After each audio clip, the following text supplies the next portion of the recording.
Mudou a campanha com um tweet. Mudou. Virou mais votos que o Alckmin. Virou.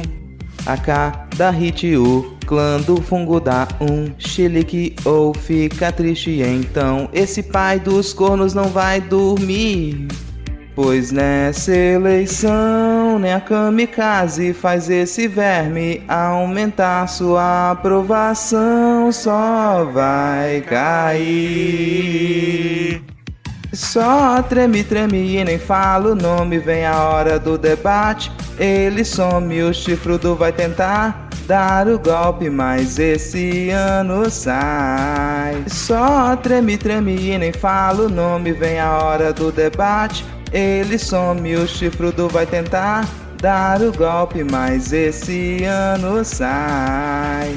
Mudou a campanha com um tweet. Mudou. Virou mais votos que o Alckmin. Virou. A cada hit o clã do fungo dá um chilique ou fica triste, então esse pai dos cornos não vai dormir. Pois nessa eleição nem o kamikaze faz esse verme aumentar sua aprovação, só vai cair. Só treme, treme e nem fala o nome, vem a hora do debate, ele some, o chifrudo vai tentar dar o golpe, mas esse ano sai. Só treme, treme e nem fala o nome, vem a hora do debate, ele some, o chifrudo vai tentar dar o golpe, mas esse ano sai. Esse ano sai. Esse ano sai. Esse ano sai. Esse ano sai.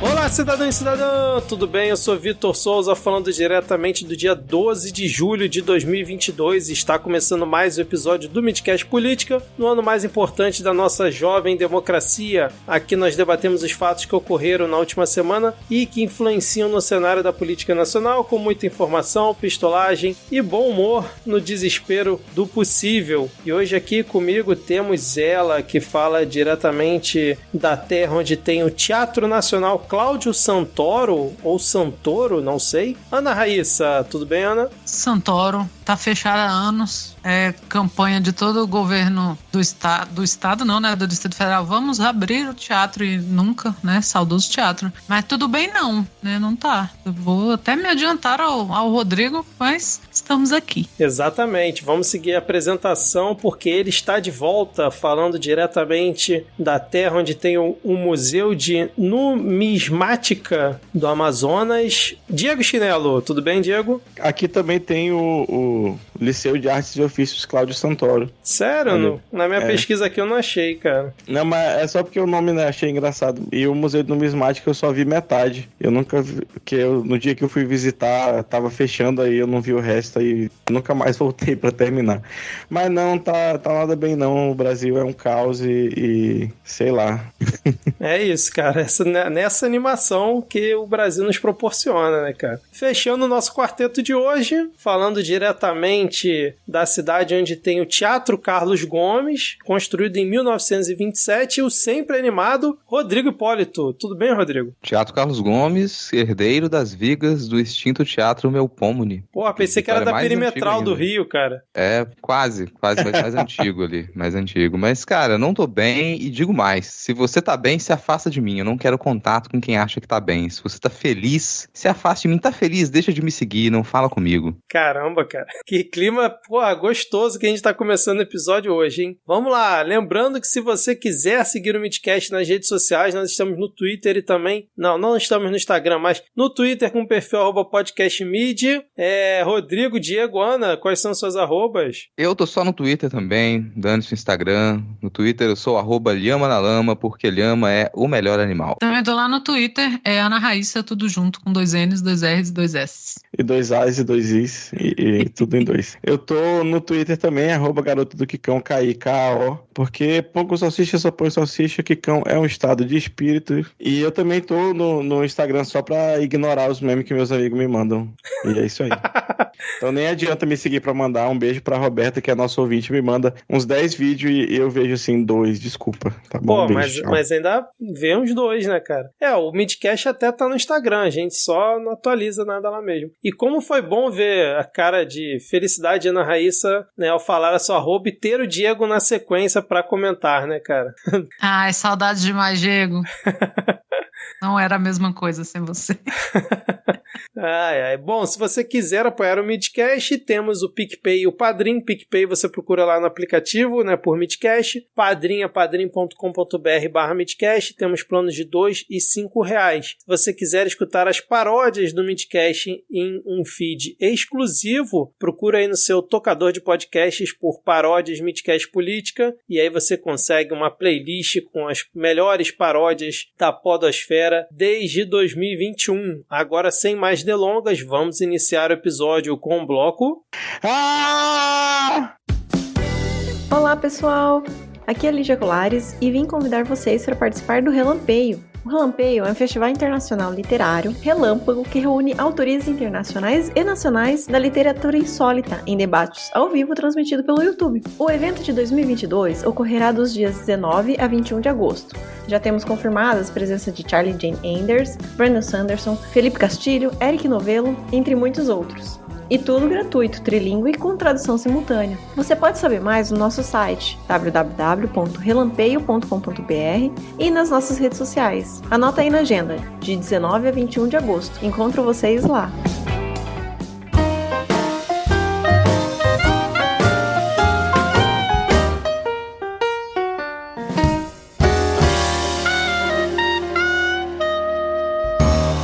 Bom, vamos começar então aqui esse nosso episódio, depois dessa introdução e dessa chamada do Diego. Inclusive, já quero deixar aqui o agradecimento aos ouvintes que ficaram até o final, porque pela pauta que a gente tem hoje, não vai ser um programa muito fácil de digerir. Não que nas outras semanas seja fácil de digerir, né? Mas essa semana tá bem complicado. Então a gente tá igual CPI, a gente sabe como vai começar, a gente tem a pauta aqui, mas não sabe como é que vai terminar o clima do programa. Então, já deixando esse disclaimer aqui. Mas vamos começar pela tradicional atualização de notícias passadas e trazer a nossa primeira editoria aqui do nosso episódio, que é a editoria Ana Raíssa Acerta Mais Uma, pois Elon Musk desistiu de comprar o Twitter e vai rescindir o acordo de 44 bilhões de dólares com um B de bananada, e agora o Twitter disse que vai acioná-lo judicialmente porque tinha aquela cláusula de que caso ele desistisse da compra, teria que pagar $1 bilhão para o Twitter como indenização, e o Twitter já disse que vai cobrar mais. Ana, como é a sensação de novamente estar certa com uma previsão sua aqui no Midcast? No caso do Elon Musk, é aquela coisa de toda mulher hétero, né? Se decepciona com o homem, mas pensa assim, né? Era isso que eu esperava mesmo. Então, o Elon Musk tentou, né, jogar o velho, tô só dando uma olhadinha, não colou. Segundo Nath Finanças, a verdade é que o cartão não passou e ele fingiu que, agora também não quero. Sei o quê? Eu não vou duvidar no Nath Finanças, né? E, cara, esses dias todos tá rolando aqueles gráficos, né, com as ações do Twitter um pouco antes dele anunciar a compra, na época que o velho da van recebeu milhares de seguidores só pelo fato do Elon Musk ter resolvido né, toda aquela caralhada de gente de direita e foi só o Elon Musk mostrar interesse, eu já ganhei não sei quantos mil seguidores, aquele papo furado. E depois, assim, comprovando a minha teoria de boteco de que era isso mesmo, ele queria especular, que é isso que ele faz. E, né, lembrando que é um cara que a própria filha não quer contato com ele, então esperar o quê, né? Parem de citar Elon Musk quando vocês vão falar de qualquer coisa. Bilionários acordam 5 da manhã, fulano ficou rico, homens inteligentes, o futuro. Parem, só deixa esse homem morrer à míngua. Eu até encerraria a frase no qualquer coisa. Tá ótimo. Pode passar de ponto, né? Assim, acho que minha vida seria aí 44 bilhões de dólares melhor se eu nunca mais ouvisse falar nesse corno. Corno e ex-calvo. Traidor do movimento.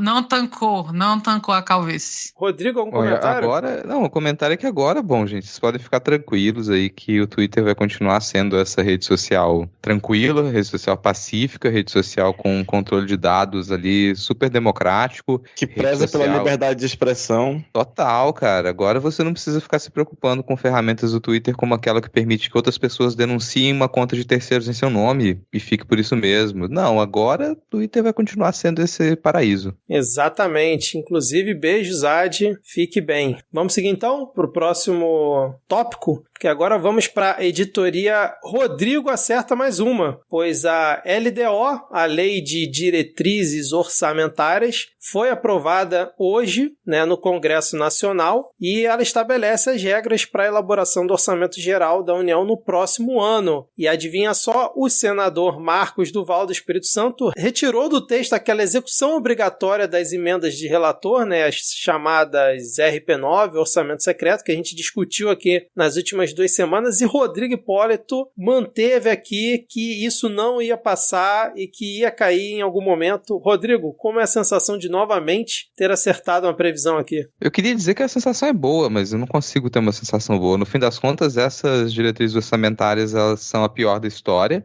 Você tem ainda muito dinheiro, quase 20 bilhões ali para ficar na mão de congressistas sem nenhum controle e aparentemente nenhum indicativo de reajuste do salário mínimo, porque para quê, né? O poder de compra da população não caiu nada, então por essas diretrizes orçamentárias a gente continua ferrado no ano que vem. A gente vai precisar de uma série de políticas de compensação para que o orçamento ele consiga prover o mínimo para manter a estrutura do sistema público, dos serviços públicos, né? É realmente um orçamento muito porcaria que fizeram. Mas o que dava para imaginar que essa obrigatoriedade ali do RP9 não passaria é que funciona muito como uma moeda de troca. Você coloca aquilo no projeto e muita gente vai reagir e você usa como moeda de troca. Beleza, a gente retira isso aqui. Só que aí vocês votam para manter outros itens das diretrizes. Tá ok? E foi basicamente o que aconteceu, assim. Muita gente da base do governo fez a cena de que estava revoltado e não queria votar por conta da retirada desse item das diretrizes, mas isso é parte do jogo também, né? No fim das contas era moeda de troca. Fica aquelas cenas ridículas do pessoal dizendo que estão tentando criminalizar a política quando você critica o orçamento secreto, as emendas do relator. Estão querendo criminalizar a política. Bom, colega, sim, você está querendo criminalizar, isso aí não funciona como política. O que você está tentando estipular como política é que você possa pegar todo o dinheiro público e fazer o que você quiser só para sua base de campanha eleitoral. É isso, assim. Então essa foi vexaminosa a votação, no fim das contas.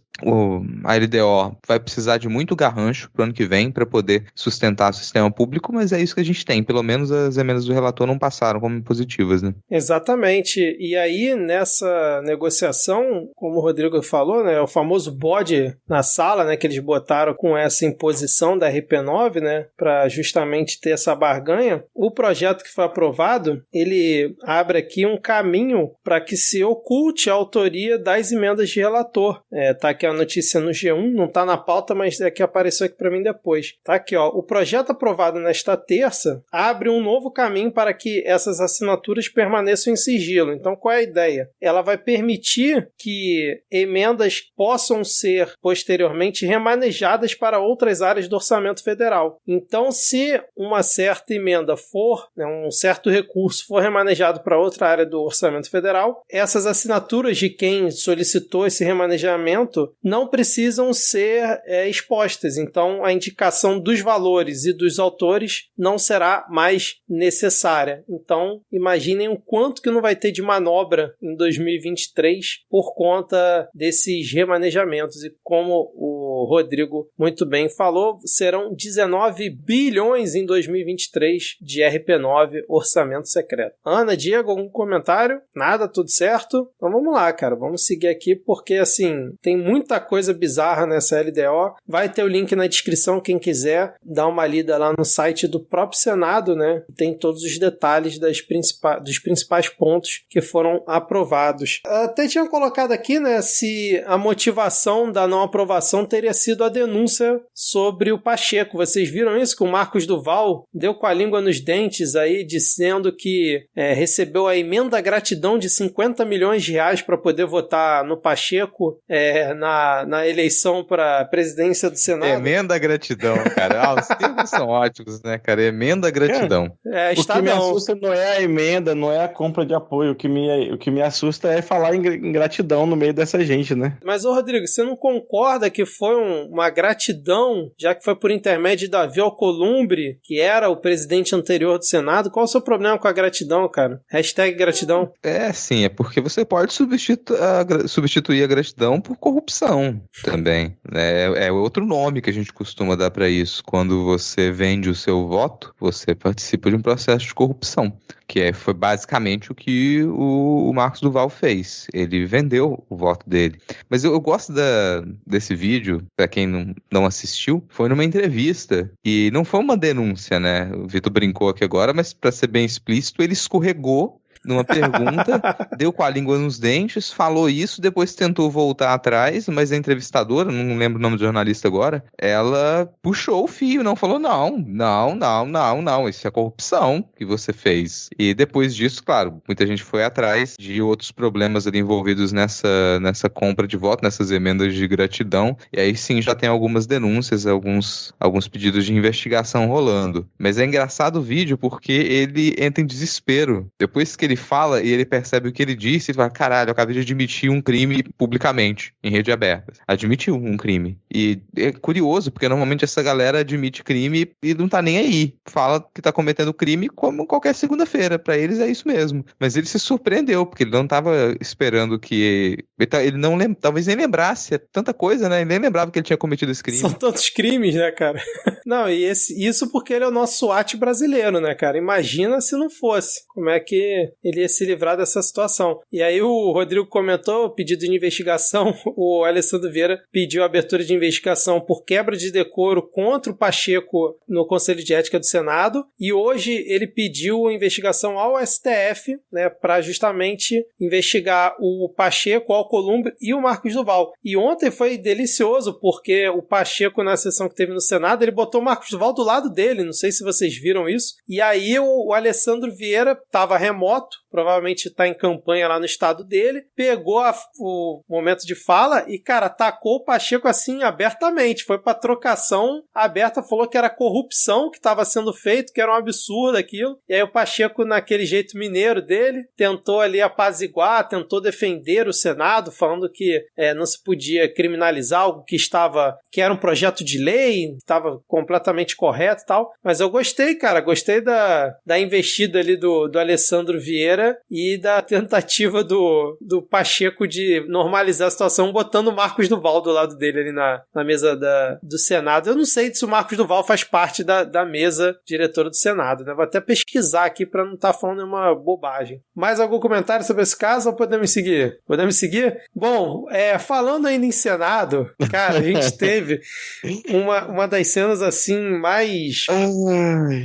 Não sei, qual termo a gente pode definir para a cena de Túlio Gadelha e Jandira Fegali dando um beijo duplo no Rodrigo Pacheco. Minto, não foi o Túlio Gadelha. O Túlio Gadelha tá atrás tirando a foto, né? Na foto tá a Jandira e um outro deputado aqui, Eduz Barata, no Twitter. Eduardo de Souza Barata. Tá, é um produtor teatral e jornalista, não é nenhum deputado. Estão os dois, um de cada lado, dando os beijos na bochecha de Rodrigo Pacheco com um sorriso aberto. E ao fundo, Túlio Gadelha rindo, né, comemorando a derrubada do veto do Bolsonaro às leis Paulo Gustavo e Aldir Blanc II, que a gente comentou aqui no passado remoto, que o Bolsonaro vetou porque ia contra a opinião pública que queria e não tinha fonte de recurso. O Congresso, depois de meses, foi lá e derrubou. Acho que a lei Paulo Gustavo são 3 bilhões, né, em ajuda, e a lei Aldir Blanc 2 bilhões e alguma coisa. Ao todo as duas dão menos que 7 bilhões, assim. Se juntar as duas dão menos que 7 bilhões. É uma imagem constrangedora, eu diria. Constrangedora, bom constrangedora. Mas acontece, você tá ali, ambiente de trabalho, você consegue uma pequena vitória e você quer comemorar aquela pequena vitória. Não precisava ter, publicado, né? Ter beijado o presidente da mesa.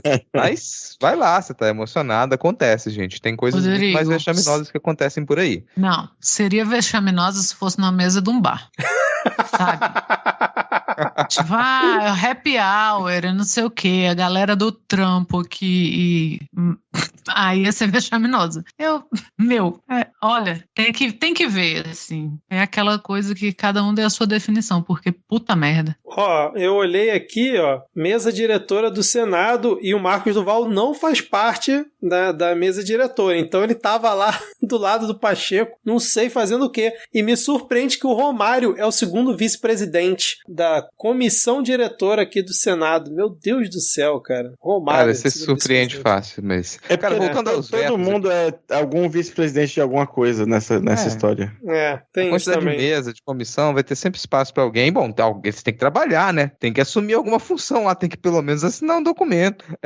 Mas voltando aos vetos aqui, cara, era previsível que os vetos fossem cair, porque a justificativa primária para poder vetar, ela é uma mentira, porque as fontes de recurso, elas estão descritas nos projetos. Então você teria de onde tirar aquele dinheiro, você não vai mudar em nada, não precisa mudar em nada o orçamento, você não vai onerar cofre público mais do que já está, é um recurso que ele já é destinado ali, em parte desses recursos são sobras também, então, e não é um valor absurdo, valor ali menos de 7 bilhões, lembrar que só para poder votar a PEC Kamikaze aí, numa semana liberou mais de 6 bilhões no orçamento secreto, então não é nenhum valor absurdo, era certo que iam cair esses vetos, assim como muitos outros vetos do Bolsonaro, eles são certos de cair, mas foi um momento, sim, emocionante ali, porque, de novo, muitos artistas, muita gente da área cultural foi para Brasília, ficou uma boa parte do dia lá falando, dando depoimentos, fazendo defesas que elas são importantes, né, de serem vinculadas. Também coloca um peso nisso, da foto, de repente o pessoal tá ali envolto com artistas, falando de modo bonito, acalorado, dramático. Pô, gente que sabe interpretar, cara. Tu escuta algumas interpretações do pessoal falando na comissão, você, cara, tô emocionado. Aí meio que a galera vai na onda, talvez por isso, mas era certo que esses vetos eles iam cair, né? É uma pequena vitória, mas que vai fazer uma diferença danada para um setor que ele rende muito, dá muito emprego, mas tem pouquíssimo investimento. Em breve aí no prêmio Melhores do Ano, então as atuações... Eu achei curiosa a argumentação do Flavinho Desmaio, né, o governo que meteu o pau nas duas leis ao longo desses últimos meses. Depois o Flavinho Desmaio tweetou e publicou lá no canal do Telegram dele, dizendo que foi uma grande vitória numa articulação do governo Bolsonaro junto com o Congresso para a derrubada do veto do Bolsonaro. Ou seja, ele quis vender a ideia que o Bolsonaro articulou com o Congresso para derrubar o seu próprio veto de algo que ele sempre criticou. Foi maravilhoso, cara. O Bolsonaro tá naquela que não importa mais se o filho é bonito, se o filho é feio, ele só quer ser o pai. Do que interessar. Se mexeu, ele fala, fui eu que fiz. Exatamente. Cara, surreal, cara. O presidente que articulou para derrubar o próprio veto, tá de parabéns. Tem que entender que se ele não vetasse, ele iria para um caminho de fura-teto, entendeu? E ele não quer fura-teto. Ele é um presidente que tem responsabilidade fiscal. Enfim, vamos lá, vamos seguir aqui, porque agora sim vamos para novas notícias, pois Boris Johnson renunciou. Eu coloquei esse tópico aqui, né, na esperança de que a Adi Ferrer fosse participar, pois é nossa correspondente internacional aqui do Midcast, mas infelizmente não está aqui. Então vamos lá, Boris Johnson renunciou, e o que eu achei curioso na renúncia do Boris Johnson é porque chutaram ele, tiveram vários absurdos ao longo do caminho, mas chutaram ele principalmente porque um dos principais aliados dele, ele foi envolvido no escândalo sexual. O Boris Johnson falou que, não sabia de nada, que recentemente ele tinha promovido o cara, na linha do tempo, ele tinha promovido esse aliado dele depois que o escândalo tinha acontecido. O Boris Johnson falou, não sabia de nada, tal, já pegou mal. E aí revelaram que, na verdade, o Boris Johnson já sabia do caso e mesmo assim promoveu o cara. Eu pergunto pra vocês, principalmente por conta disso, Boris Johnson caiu. O que porque no governo Bolsonaro seria uma segunda-feira normal, né? O Bolsonaro promoveu alguém acusado de um assédio sexual, estupro, seja lá o que for, e ter sido promovido dentro do governo, né? Enquanto lá no Reino Unido, depois de muitas merdas, o Boris Johnson lá caiu, né? É só uma correção que segunda-feira não, porque o Bolsonaro não se daria o trabalho de nomear alguém numa segunda-feira, né? Vamos lá. Ali pela quarta, talvez. Aliás, tem aquele perfil, né? O Agenda do Jair, cara. Sigam, é horrível. Porque. Sigam, assim, é o cara horrível. é horrível. O cara trabalha assim 1h30 a cada 2 dias e ele tem assim tempo de deslocamento 2h30. Se ele estiver em Brasília 2h30 dá pra ele ir andando de um lado pro outro. Assim. Como tem que entender que onde ele passa as pessoas vão se agarrando no pé dele, os fãs, entendeu? Ah, deve ser isso. Mas, cara, de alguma forma, eu sempre costumo entender que a agenda do Jair é a melhor coisa que ele faz pelo Brasil. Porque já pensou se ele trabalhasse 8 horas por dia? Caralho, de 9 a 5, a gente tava mais fudido ainda. Tava mais fudido. Cara. Então... Gostei dessa perspectiva, é verdade. Ele Caralho. ser um vagabundo ajuda o Brasil, né? De certa forma. É a melhor coisa que ele faz, a principal e talvez, com certeza, a única coisa boa que ele faz pelo Brasil. E com não certeza trabalhar. involuntariamente, porque se ele te escutar, ele vai começar a bater ponto 8 horas. E aí... Vai não. Será? Acho que não, né? Mas não, cara, Militar. certos Disso, costumes 30 você não rompe com tanta facilidade. Militar e trabalho, na mesma frase, faz assim, ó, dá choque. Verdade. Mas eu gostei de uma frase, acho que foi do líder do Partido Trabalhista durante a sessão, uma das sessões, né, de crítica ao Boris Johnson. O Boris Johnson sentado logo do lado do cara, assim, porque a Câmara lá dos ingleses lá é um negócio apertado, muita gente num espaço pequeno, acho que dá até um desconforto. E ele me manda a frase: esse é um curioso caso, diferente dos ratos fugindo do navio, aqui a gente tem os navios fugindo do rato. E o Boris Johnson logo atrás dele, cara. Eu achei divertidíssima essa parte. Mas, cara, assim, também, é diferente do que a gente imagina de um político cair aqui no Brasil.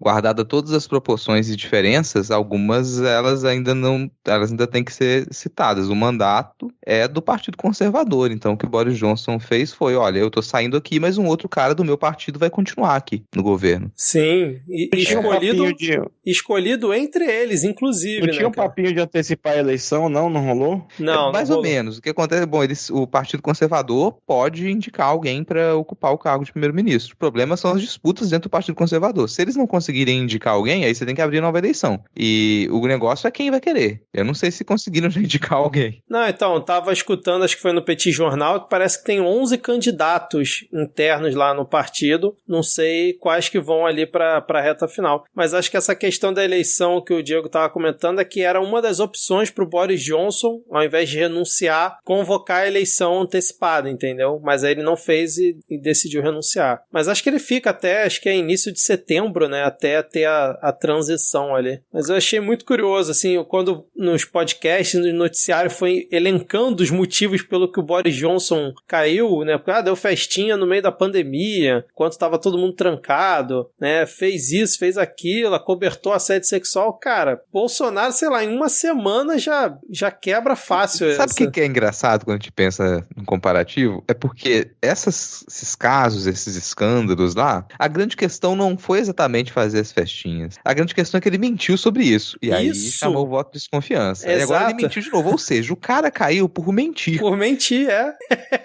Exato, cara. E a gente tem o nosso presidente. Cara, é brincadeira.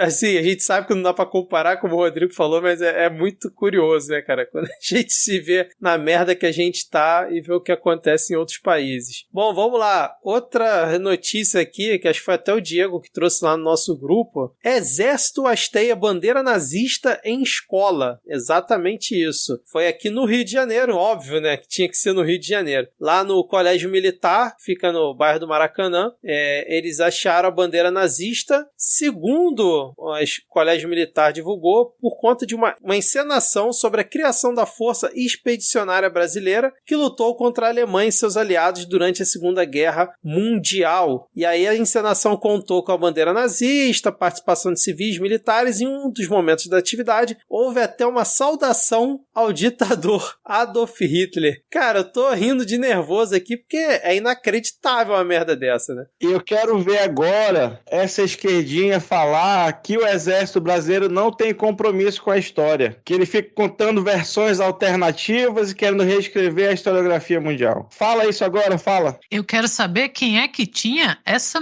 memorabilia toda, viu? Porque eles falaram que não, veja bem, a gente não estava fazendo apologia, era uma encenação. Tá, mas quem é que tinha essas paradas em casa? Quem tinha esses uniformes? Quem tinha essa bandeira? Eu fico imaginando a licitação pra comprar essa bandeira. Porra, sim, cara, sim. Se vai Porque, escolher, assim, vai achar. Não, porque não foi comprado com dinheiro do bolso de ninguém, a não ser que tenha assim um pai de aluno, não sei que o pai de aluno também é militar, né, nesse caso.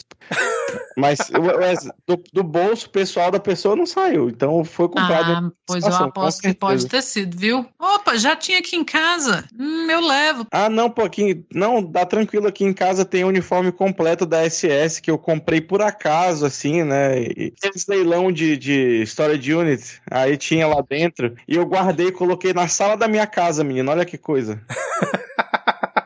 Vou só bater na máquina aqui pra ir limpinho e eu levo, pode deixar. Cara, surreal. Algum comentário, Rodrigo? Você como nosso historiador aqui da bancada, cara? Cara, eu me abstenho, assim. Mas assim, se a gente for procurar esse tipo de, entre aspas, gafe nas nossas Forças Armadas, você vai achar bastante, tá? Que alguns símbolos menos conhecidos, alguns bordões menos conhecidos, alguns lemas menos conhecidos, eles pululam ali. Você vai procurar lema, todo lema que ele fala muito de ordem, tá louvando muito o trabalho, louvando muito a hierarquia, qualquer coisa, ele vai se assemelhar muito aos lemas nazistas e fascistas. Então isso aí não me surpreende em nada, não. Tem toda a intenção e tem também uma formação completamente deturpada que militares têm no Brasil, assim. O pessoal aprende a viver numa realidade alternativa deles. Vamos comentar um pouco sobre isso hoje. Fatos que eles são concórdia para o restante da história, até para a maior parte da população, dentro do universo militar, isso é deturpado. O pessoal vive uma ilusão absurda ali dentro. Exatamente, cara. Então vamos seguir aqui, depois de mais esse absurdo no Brasil de Jair Bolsonaro, pois temos aqui uma nova tentativa de agressão. O juiz que mandou prender Milton Ribeiro, na verdade, quando eu vejo esses títulos, né, juiz que mandou prender, na verdade, o cara chancelou e autorizou, né, a prisão do pedido da Polícia Federal, né? O juiz mandou, como se o cara tivesse tirado a cabeça dele, porra, vou mandar prender o Milton Ribeiro aqui. Mas enfim, ele foi atacado, né, o carro dele foi atacado em Brasília, ele teve o carro atingido por fezes de animais, terra e ovos enquanto dirigia na capital federal. Então, enquanto ele estava dirigindo, o carro dele foi atingido. Engraçado que aqui na reportagem diz, né, que ele já decidiu contra outros políticos para, sei lá, ressarcir cofre público ou condenou e tudo mais. E justamente quando ele tem uma decisão contra um ex-ministro do governo Bolsonaro, o carro dele misteriosamente é atacado, né? Algum comentário sobre esse tópico? É claro que no resto do programa a gente vai falar mais sobre violência política, mas a gente já tem uma série de atos terroristas. E aí você fica imaginando que terrorismo ele vai acontecer só quando você explode uma bomba que mata muita gente ou algo do tipo. Mas não, a gente tá com atos terroristas, a gente tem organização terrorista nesses grupos bolsonaristas, porque é isso. Esse tipo de ato, ele precisa ser organizado. Isso não foi uma coisa organizada por uma só pessoa. Essa pessoa participa de grupos e aquilo é articulado, você tem que saber a rotina da pessoa, você tem que saber de onde ela vem, para onde ela vai, qual é o carro, qual é o nome, qual é a foto. Isso tudo muito planejado. Então a gente tem grupos terroristas hoje agindo para esse tipo de ações na campanha política. Não é a primeira, infelizmente não vai ser a última notícia assim que a gente vai dar. Bom, Ana e Diego me informam aqui que não tem nada a comentar sobre esse tópico. Então vamos aqui para a próxima notícia. Diego, você pode ler pra gente aí, por favor? E a próxima notícia é a seguinte: Bolsonaro edita decreto que obriga postos a exibir preço dos combustíveis antes e depois do teto para o ICMS. E aí o presidente da Associação dos Postos informou que o custo com a placa vai igualar o preço do combustível ao que era antes. Então fica elas por elas, entendeu? Essa última parte é mentira ou não.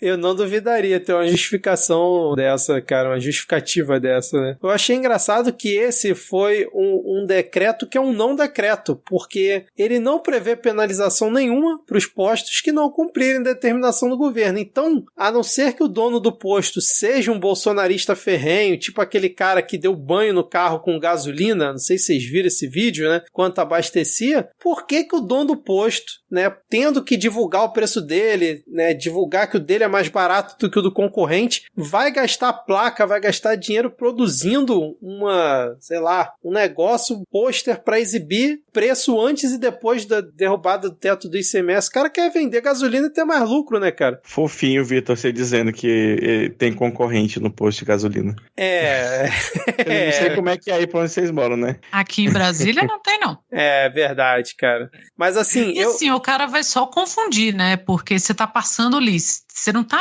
a pé com a sua sacolinha fazendo compra. Você tá passando de carro na frente do posto. Até você entender o que é antes, o que é depois e qual o preço atual, foda-se, você vai procurar outro posto. Exatamente. Agora, a minha ideia é que colocasse-se uma placa com o preço no início do governo Bolsonaro e agora sem o ICMS. Quem sabe? Boa. Essa aí seria boa. Nem precisa de tanto, não, cara. Não precisa de tanto, porque logo, o preço com o desconto do ICMS, ele vai estar mais alto do que o preço anterior, porque vai continuar subindo com o combustível. Mas tem o problema que eu ia falar, você, dono de posto de gasolina, que por acaso seja crítico ao governo, faça isso, daqui a pouco o preço vai ter elevado e você mantém a placa lá, porque tem um decreto que diz que você pode fazer isso, mas eu tenho dificuldade de imaginar donos de postos de gasolina que não sejam bolsonaristas. Desculpa, se você é dono de posto de gasolina e não é bolsonarista, se manifesta aí, mas eu tenho uma séria dificuldade de imaginar isso. Eu acho que nem pode, cara. Nem deixam. Fala, não. Você quer abrir um negócio? Você quer vender gasolina? Não. Tem que ser bolsonarista. Até porque Bolsonaro é um grande conhecedor de postos de combustíveis, principalmente aqui no Rio de Janeiro, né, cara? É sempre bom a gente lembrar isso. Eu passo por dezenas de postos aqui de casa para o trabalho, não vi simplesmente nenhum com qualquer plaquinha mostrando preços antes e depois. Mas, cara, no decreto dele, só pra gente fechar esse tópico, ele bota, né, que deve ser informado os preços praticados dos combustíveis, o valor aproximado relativo ao imposto sobre operações relativas à circulação de mercadorias e prestação de serviço de transporte interestadual, vulgo ICMS, o valor relativo à contribuição para os programas de PIS/PASEP e COFINS e o valor relativo à contribuição de intervenção no domínio econômico incidente sobre a importação e a comercialização de petróleo e seus derivados, gás natural e seus derivados e álcool etílico combustível, CID. Para fins deste decreto serão aplicadas as definições estabelecidas no primeiro parágrafo do artigo 2, pipipipopopó. Cara, surreal esse decreto. Ele aqui. quer que coloque um tapume, né, na frente do posto, porque não tem placa desse tamanho. Cara, é brincadeira. Falta do que fazer, né? Esse é um daqueles dias, Diego. Surpreende o decreto não vir lá no finalzinho explicar que tem que na placa conter vote em mim. E a fotinha dele. Que é só que falta. Aí você chega para o carro, vai abastecer e o frentista fala, tá aqui um Vadmecum, abre aí que eu vou te explicar o preço.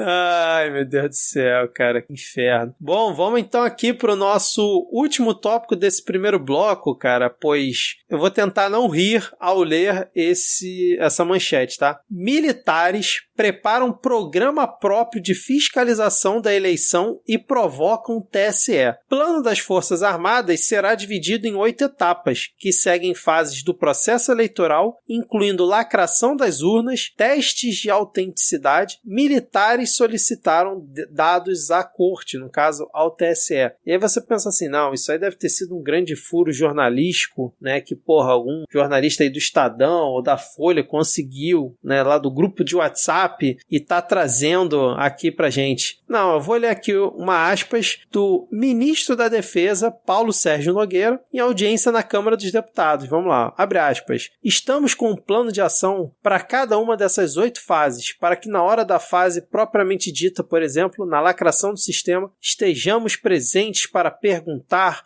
verificar, questionar os procedimentos e propor alguma coisa. Fecha aspas. Ou seja, o cara tá com um plano claramente golpista e para causar arruaça no meio do processo eleitoral que sempre funcionou com a participação das Forças Armadas, mas não com essas 8 etapas, e o cara fala isso dentro da Câmara dos Deputados, cara, não é? Ele mandou no zap pra alguém e vazou. Ele fala isso abertamente na Câmara dos Deputados, assim, acabou total a vergonha dessa gente, né, cara? Eles não se escondem mais através de notinha aqui, fonte de jornalista, eles vão lá e falam abertamente, foda-se. A famosa certeza de impunidade, né? Aí vai estar o pobre do funcionário do TSE lá, fudido, trabalhando em ano de eleição, que é uma desgraça. Aí ele vai colocar um lacre, aí vai estar lá o milico olhando assim, com a mão embaixo do sovaco, aí vamos lá, os passos, né? Verificar. Aí o cara vai lá, gruda o lacre, aí ele vai lá, passa o dedo em cima. Grudou. Aí ele vai rubrica em cima do lacre. Ele fala, você vai rubricar em cima do lacre, não é do lado? Mano, essa pessoa vai cometer um crime, gente. Não e é a possível. partir de propor alguma coisa, o que é que você propõe? E se a gente não fizer a eleição? Pois é. Porque o que é que você vai propor num sistema que tem passos simples como lacra um negócio e põe dentro da caixa e que vai melhorar? Não vai, sabe? Não tem o que dizer. Cara, qual é a não proposta? vamos tentar achar lógica nisso, porque é só um golpismo descarado, é só isso, é o golpismo descarado. Essa eleição já tá um inferno, já se preparem porque vai... o Bolsonaro pode não ter coragem para tentar dar o tipo de golpe que muita gente acha que ele vai tentar dar, mas vai ser caótico. Você vai ter acusação falsa de fraude, isso já tá ali escrito, vai rolar. E os militares já estão trazendo a público. Eu tô fazendo aqui o plano, tô mostrando para vocês o plano de como que a gente vai criar uma falsa acusação de fraude. Já saibam disso. Depois não diga que a gente não avisou. É isso, cara. Eu acho que tá ficando cada vez mais cristalino que se eles forem tentar alguma coisa, vão tentar nessa linha de tumultuar o processo, até mesmo antes do dia da eleição, para justamente vir com algum papo de, olha, precisamos adiar a eleição para garantir que tenhamos transparência, confiabilidade no sistema, e pipipi, popopó. E não me surpreende se parte do Congresso apoiar essa merda. Parte considerável do Congresso apoiar essa merda e inventar que, não, vamos estender o mandato aí, em 2023 a gente resolve, ver como é que vai. Cara, nada me surpreende mais nesse momento. É isso então, vamos lá, chega de falar de milico, até porque milico não dá palpite, e já estão dando palpite até demais. Se você quer escutar mais detalhado, com certeza o Medo e Delírio em Brasília vai falar sobre esses atos golpistas, né? E teve até um episódio recente que eles dedicaram bastante a essa ida do Paulo Sérgio à Câmara, mas agora, Rodrigo, nós vamos pra onde, cara? Bolsonarismo mata.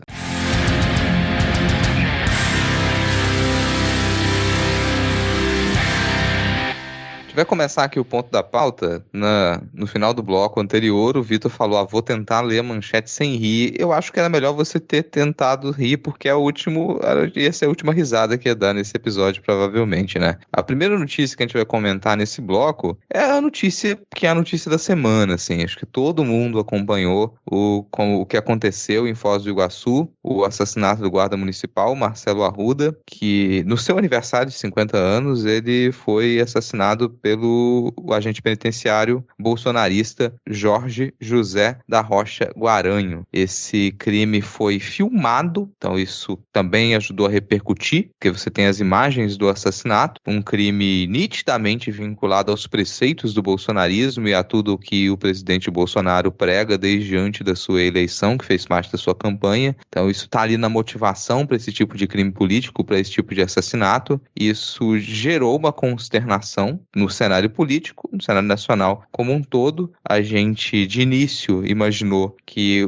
os dois haviam morrido, tanto o Marcelo Arruda quanto o seu assassino, o Jorge José. Isso levou a um tipo de repercussão, a um tipo de comentário. Então, muita gente de direita, de centro-direita, veio com o papinho de que, olha, essa rixa entre PT e Bolsonaro, olha o que deu, os dois lados estão se matando e tudo mais, o que obviamente não era o caso, porque você teve um evento particular, um aniversário do sujeito que foi invadido por um assassino, com a sua família lá, o assassino também com a família dele no carro, uma cena horrível, mas mesmo assim, num primeiro momento, muita gente de direita e de centro-direita tentou puxar esse papo. Se as manchetes vinham com troca de tiros entre petista e bolsonarista, coisas absurdas desse tipo, mas logo na sequência, a polícia revelou que o assassino, o agente penitenciário, ele estava vivo, que ele tinha sido baleado, mas que ele estava vivo, que ele provavelmente ia sobreviver. E aí a repercussão mudou, porque não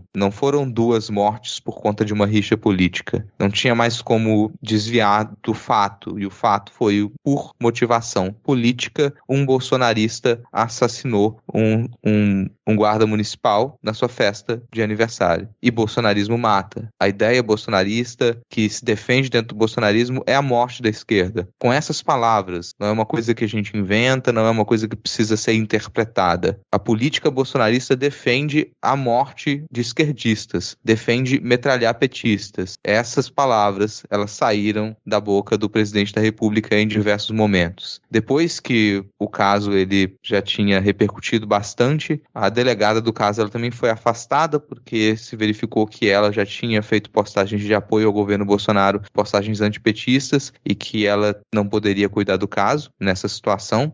Algumas figuras públicas, alguns políticos, eles deram declarações bem razoáveis, outros nem tanto. A gente vai comentar, obviamente, aqui as declarações do presidente, que não surpreende ninguém, é o que a gente imagina que ele falaria mesmo. Vale depois também a gente ressaltar e talvez aqui comentar alguns pontos da declaração do ex-presidente Lula, que, na minha opinião, foi muito acertada. Já num primeiro momento, já saiu declaração no perfil do Lula e ela foi muito acertada. E, bom, esse caso ele deixou todo mundo consternado, porque é algo que a gente fala já há algum tempo, que essa eleição, ela é o momento mais importante da nossa jovem democracia e que ela escalaria o nível de violência. Porque o desespero da área radical bolsonarista, ele é nítido. E o tipo de propaganda que se tem feito para bolsonaristas, ele leva a esse tipo de radicalização.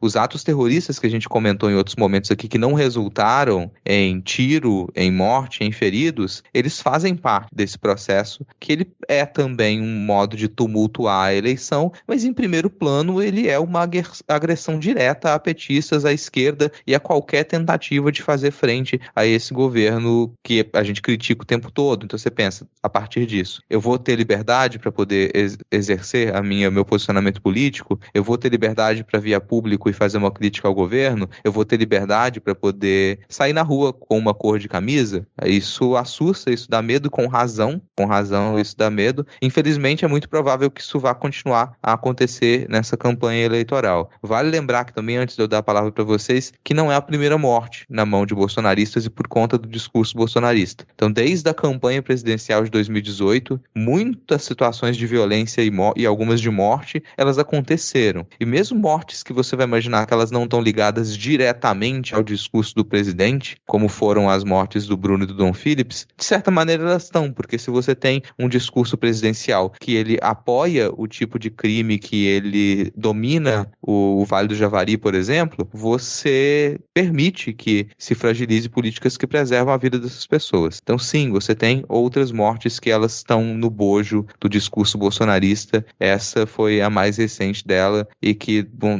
não tem como a gente interpretar de outra maneira, por mais que o escroto do presidente ele tente tirar o corpo fora e tentar fazer com que isso não seja colado à imagem dele, mas já tá, não tem como descolar. E assim, quando o Jair vai pra TV dizer, né, para jornalistas dizer que, minha filha, você sabe o que é sentir desfigurado? Na maior da cretinice, porque é isso que ele é, um cretino, não tem essa de sentido figurado quando você está literalmente armado e falando que vai fuzilar a petralhada. Quando você arma a população, a gente falou disso no episódio passado, quando você arma a população, quando a população tem acesso a mais armas que as próprias forças policiais, então você está terceirizando, você está tirando o monopólio do armamento das forças policiais para civis a maior parte do tempo, né? No caso aqui nós temos um guarda municipal e o cara também era policial, mas poderia ter acontecido se um cara tivesse porte de arma, né? A gente falou no outro episódio disso, e não necessariamente fosse militar ou fosse policial, e não tem sentido figurado, porque a gente sabe que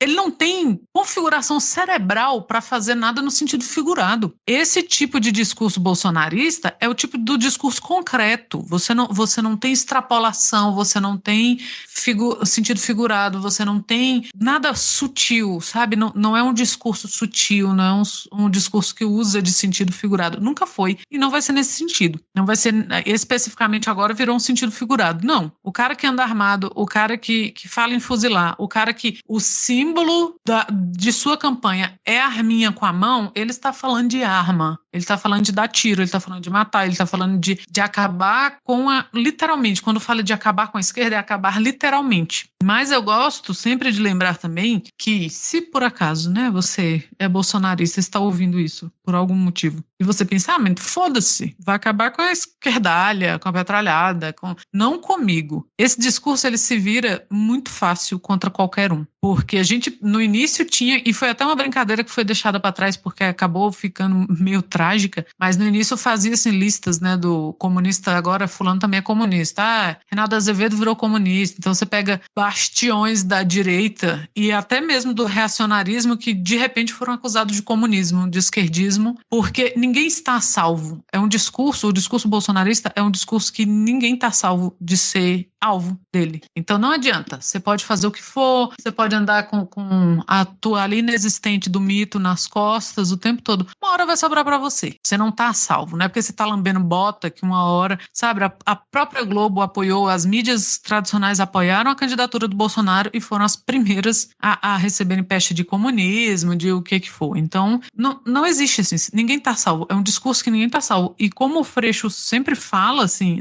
em seus discursos, o bolsonarismo, ele não nasceu com o Bolsonaro. O Bolsonaro é um fruto do bolsonarismo, né? O bolsonarismo veio antes e vai continuar aí. Então, a gente toca muito nesse assunto aqui de que não vai acabar nas eleições. Até as eleições a gente vai viver um inferno. A gente vai ter dias menos terríveis e dias mais terríveis, mas vai ser um inferno até lá. Essas eleições vão ser, um período eleitoral vai ser o mais curto, né? Eu acho que desde a década de 90, início da década de 90, porque teve aquela reformulação, aquelas diminuições de tempo, então entre um primeiro turno e um segundo turno, que tomara não exista, a gente vai ter um espaço encurtado, então, mas aí a gente tem até janeiro, né, com a posse do Lula. Vai ser um inferno, então não se enganem, vai ser um inferno. E então se você tolerou o discurso bolsonarista na mesa do café, na mesa da janta, em algum momento em festas de família, sinto te dizer, não vai acabar agora. E aí, de domingo pra cá, né, eu tentei, em alguma medida, acompanhar a fala de bolsonaristas à minha volta sobre o caso. E é o fio condutor que eu notei, assim, é dizer, é um absurdo, ou então, no máximo, é triste, mas não mencionar o que ou porquê, o como, nada, sabe? Não sei, uma apatia diante do indefensável, pelo menos, né, de quem eu vi, veio esse silêncio, assim. Quem acho que, tirando pelo menos as pessoas que são bolsonaristas que eu conheço ainda, que eu ainda tenho o desprazer de conviver, pelo menos não teve ninguém defendendo que estava certo, né? Mas com certeza em vários lugares tem. Mas, e aí o Bolsonaro hoje ligou para a família, mandou um deputado lá intermediar esse negócio, acharam 2 irmãos do cara que são bolsonaristas, aceitaram conversar com ele, e aí já danaram a falar, os irmãos do Marcelo, né, dizer, que não vamos deixar a esquerda fazer isso aí de palanque político, tá ok? Sem o tá ok, né, mas... E aí é tudo muito nojento, cara, assim, esse fim de semana não teve um dia fácil desse governo, mas esse fim de semana foi especialmente pavoroso, assim, com relação a isso, né, tem outras notícias que a gente vai comentar depois também. Eu fico pensando na segurança do Lula mesmo, assim, sabe? Um colete à prova de balas não sei se vai ser suficiente. Porque essa galera, conforme for aproximando, o desespero for batendo, e aí a gente vê o que circula na superfície desses meios de comunicação. Mas você vai aí nesses grupos de Telegram anônimo, no chão da vida, você não sabe o que essa galera tá fermentando. E assim, já saiu indicação da Polícia Federal, que eu acho que era até anterior, para aumentar o número de seguranças do Lula. Porque é certo que você vai ter atentados contra o Lula. Então isso é uma coisa que não se tem mais dúvida. Então a ideia é aumentar para 20, 30 seguranças a mais ali na campanha presidencial, porque é quase inevitável que vai acontecer. Já teve alguns fatos que a gente já comentou aqui, né, de drones atirando coisas e algo do tipo, e vai piorar. E, cara, essa chamada de vídeo que você comentou agora, né, dele, ela é mais uma coisa vexaminosa, assim. Sei quem chegou a assistir o vídeo, mas o sujeito, ele não tem...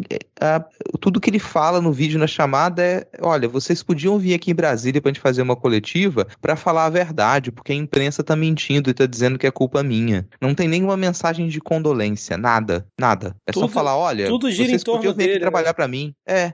Cara, a gente vai dar mais atenção pra isso, pra esse tipo de violência política que ela vai continuar, mas tem um ponto também, que é, primeiro, isso é feito para poder assustar completamente a campanha da esquerda, e vou sempre lembrar de 2018, que a gente tinha muito medo de sair com a camisa vermelha na rua, porque a probabilidade de que a gente fosse agredido era grande, e a gente falou um tempo atrás que, bom, talvez nessa campanha agora fosse diferente, porque a gente vê mais gente com bandeira do PT, com o rosto do Lula, em camisa, em toalha, e diminuiu a quantidade de bandeira do Brasil nos prédios, e o desespero bate do outro lado. Esses grupos organizados, eles estão cada vez mais desesperados, cada vez mais radicalizados. Aí vem um outro ponto também, que repercutiu depois desse fato uma coluna do Hélio Gaspari, se eu não me engano, que era tinha sido escrito um pouco anterior a isso, e que apresentava uma hipótese de que você tivesse um crescimento nesse tipo de violência política para poder conturbar as eleições e resultar nisso que vocês comentaram agora, que seria uma proposta de adiamento das eleições, de extensão do mandato do Bolsonaro. Isso se torna ainda mais crível depois desse fim de semana, de que é isso mesmo que vai acontecer. E com o 7 de setembro como um suposto ponto de virada. E tem muita gente, inclusive em torno do presidente, tentando evitar que o 7 de setembro ele seja utilizado para isso, para poder insuflar ainda mais, porque a coisa já fugiu do controle.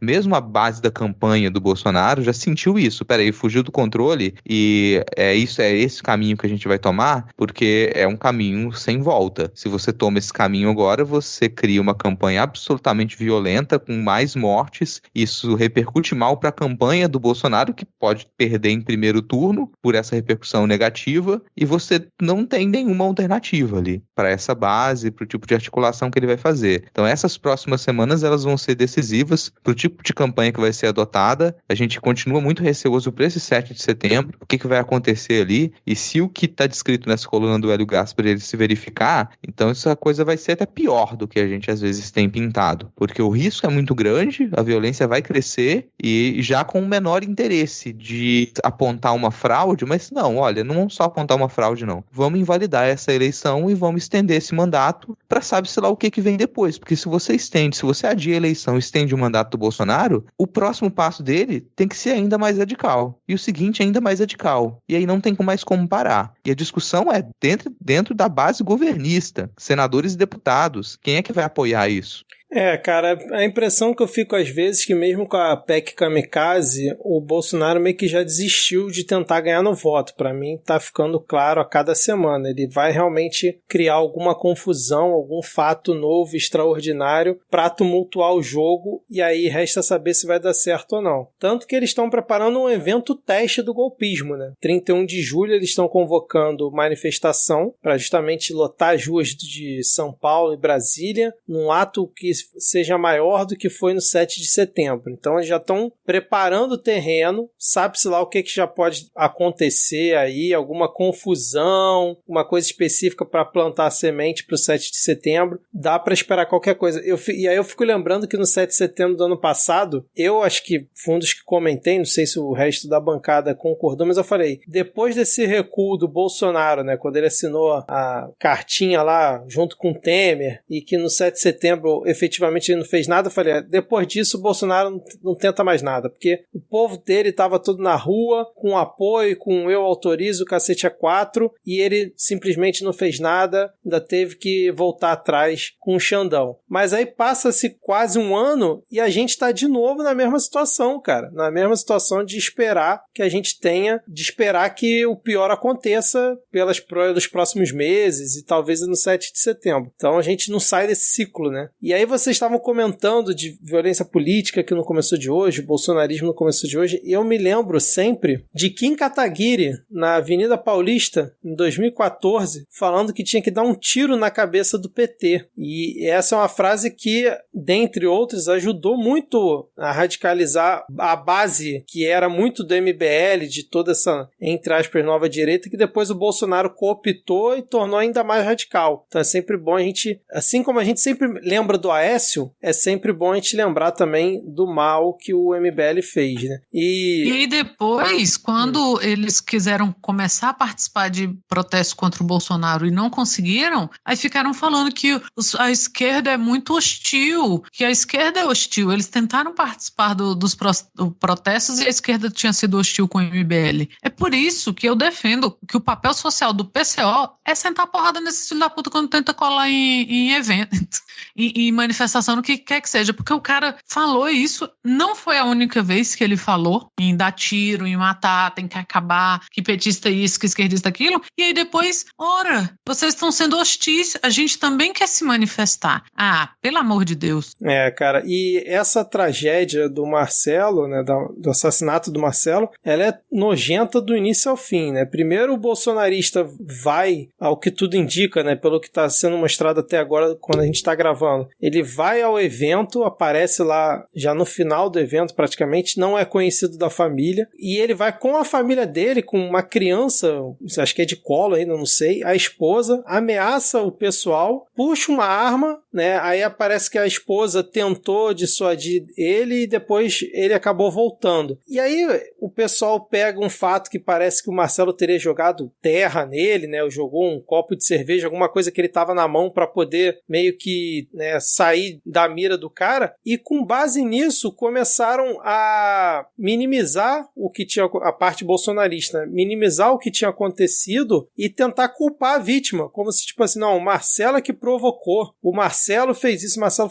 fez aquilo. Aí depois vem o antagonista, seu antagonista, e divulga o vídeo com o título, né, o Bang Bang de Foz. E aí a gente vê na imagem que o cara bolsonarista dá um tiro no Marcelo, depois chega perto e dá outro, e o Marcelo, que era um agente também que tinha porte de arma, reage e descarrega não sei quantos tiros lá no cara, e o cara cai. E aí depois vem um convidado da festa, não dá nem pra saber se é petista, obviamente, e chuta o cara caído no chão. O cara acabou de matar o outro e tinha dito que ia matar todo mundo ali. E aí o presidente, esse vagabundo e a base dele, usa esse fato de uma pessoa que chutou um cara que tinha acabado de matar o outro dentro de uma festa privada no aniversário do cara, pra dizer que aí é violência do bem e que é um absurdo que foi feito. Tipo, eles estão realmente defendendo o cara que assassinou o outro abertamente, não tem mais pudor nenhum. E aí eles também vinham com aquele papinho de que não, isso não foi intolerância política, é um absurdo colocar esse crime como intolerância política. Vem o Mourão falando que não, esse é um caso que acontece todo final de semana, igual briga de bar, vamos fechar o caixão e fim de papo, deixa a polícia investigar. Só que se não fosse intolerância política, um crime de intolerância política, por que o Bolsonaro estaria tão preocupado como ele tá nesse. Ligou pra família, mandou o Otônio de Paula, aquele alucinado, ir lá em Foz do Iguaçu pra entrar em contato com a família pra fazer um vídeo e claramente o Bolsonaro só querendo livrar o próprio rabo, né? Falando que vamos fazer uma live, a imprensa tá contra mim, né? E é o primeiro momento que eu vejo o Bolsonaro reclamando de alguém que usou uma arma pra se defender, né? Então, assim, eu acho que o caso do Dom e do Bruno colou no Bolsonaro, mas ele não se importou porque não tinha nada ligado direto ao nome dele. O caso do Genivaldo, a mesma coisa, mas esse caso eu acho que atingiu, assim, profundamente o ego do Bolsonaro, né? Porque, acima de tudo, ele só pensa em si. Então, assim, a gente precisa ver muito bem o que vai acontecer nessas próximas semanas, se realmente essa parte bolsonarista da família, que eu não quero imaginar isso, mas que vai topar fazer uma live, alguma coisa com o Bolsonaro para tentar amenizar a situação do presidente, mesmo a contragosto da esposa, né, da viúva, que eu acredito que não vai topar um encontro com esse sujeito, mas eu acho que esse é um ponto que a gente precisa estar de olho, porque vai ser importante até na própria continuidade do discurso do Bolsonaro em relação a essa questão da violência na campanha, porque se ele realmente não conseguir minimizar esse caso, né, para atingir a campanha dele, tá arriscado ele tentar radicalizar, dobrar a aposta como ele sempre faz e de alguma forma radicalizar o discurso e piorar ainda mais essa polarização, né, como o pessoal gosta de falar. Pois é, você falou nisso, e acho que para além a mídia tradicional que fez a sua cobertura horrorosa como já era esperado, foi um negócio assim aterrador durante assim, nas horas seguintes ao negócio, e veio um bando daqueles políticos tradicionais, os velho pau mole que não tem relevância política nenhuma. Aí vem Cristóvão Buarque, vem Eduardo O Jorge e o próprio Ciro Games falar de polarização e de extremismo. Cara, é falta sei lá, de caráter mesmo. Não adianta falar que é falta de noção, que é burrice, não, é ruindade mesmo. Uma coisa é a base, o núcleo duro radicalizado do bolsonarismo, que a gente sabe que para eles é uma questão de guerra, nós contra eles. É Black Mirror, eles não veem a gente como gente. Isso aí, a gente tem que ter certo isso. E aí, às vezes, a gente fica no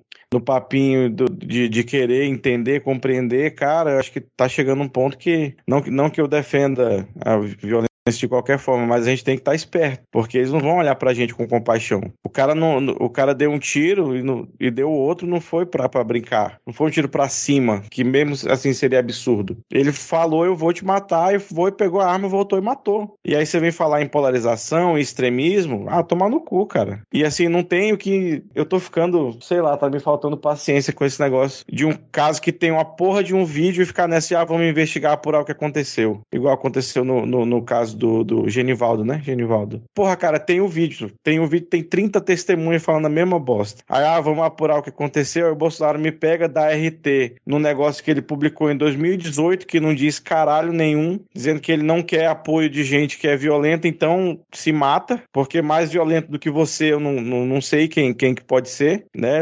Independente das apurações, republico essa mensagem de 2018. Dispensamos qualquer tipo de apoio de quem pratica violência contra opositores, então você não se apoia, porra. Teu discurso inteiro é violência contra o opositor, inteiro. Então, quem é aí da base do Ciro, quem é da base aí da outra galera da terceira via aí, que acha que quer ter o mínimo de dignidade ainda na porra dessa campanha, né? Você que nos ouve aí, que é do Ciro, da Marina, da Simone Tebet, do Janones, grande Janones que tá aí crescendo nas pesquisas, apesar de eu não saber quem é, fala pro seu candidato ter posicionamento, cara. Porque quando um cara invade a casa, e aí você que é liberal, inclusive, nosso ouvinte liberal, quando o cara invade a propriedade privada do outro pra matar ele e o cara se defende, você vai... Não é você que queria que fosse assim, né? O seu paraíso liberal com todo mundo armado, porra? Então não é polarização, não é extremismo, é ódio, é guerra. Não tem o que ficar de meio termo nesse caso. E, cara, pra quem não viu o vídeo, não viu tantos detalhes, eu entendo perfeitamente. Aliás, povo do Twitter, faça um favor, gente, não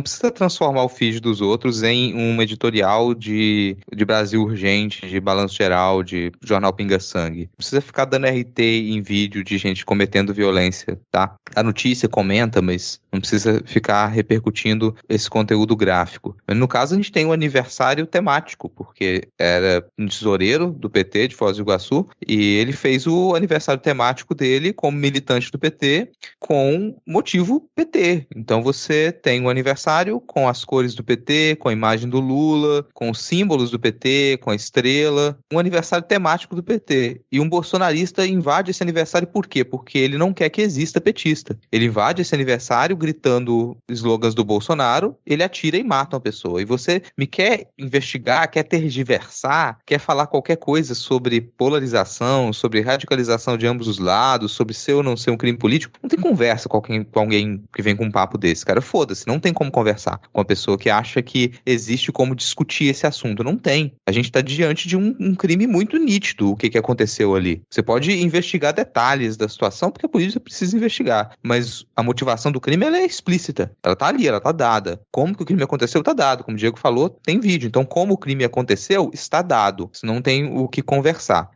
O que eu vou falar agora aqui, pode ser depois um tipo de exagero? Talvez, não sei. Mas, nesse momento, pelo o modo como isso repercute na gente, repercute em mim, a impressão que vai ficar, e que eu acho que vai colar na campanha do Bolsonaro e em toda a base bolsonarista rígida, é que todo bolsonarista, a partir desse momento, é um potencial assassino. Todo bolsonarista, a partir desse momento, se uma pessoa está no seu prédio e ela é bolsonarista, e ela está ali discutindo com petista e ela odeia petista, é um potencial assassino. Você não sabe o que você pode esperar dessa gente mais. Eles já matam. Esse povo tá organizado em grupo, tá se armando, tá invadindo festas de aniversário dos outros com a família lá e dando tiro e matando, cara. E aí? Aí quando você pega a coisa com os fatos descritos dessa maneira, não me parece exagero. Dizer que sim, a gente tem que temer qualquer tipo de organização bolsonarista como uma organização assassina. Porque é o que eles fizeram. Eles assassinaram uma pessoa. Eles agridem pessoas constantemente. O discurso deles é baseado em odiar a esquerda, em tentar acabar com o PT, em eliminar. Então é isso.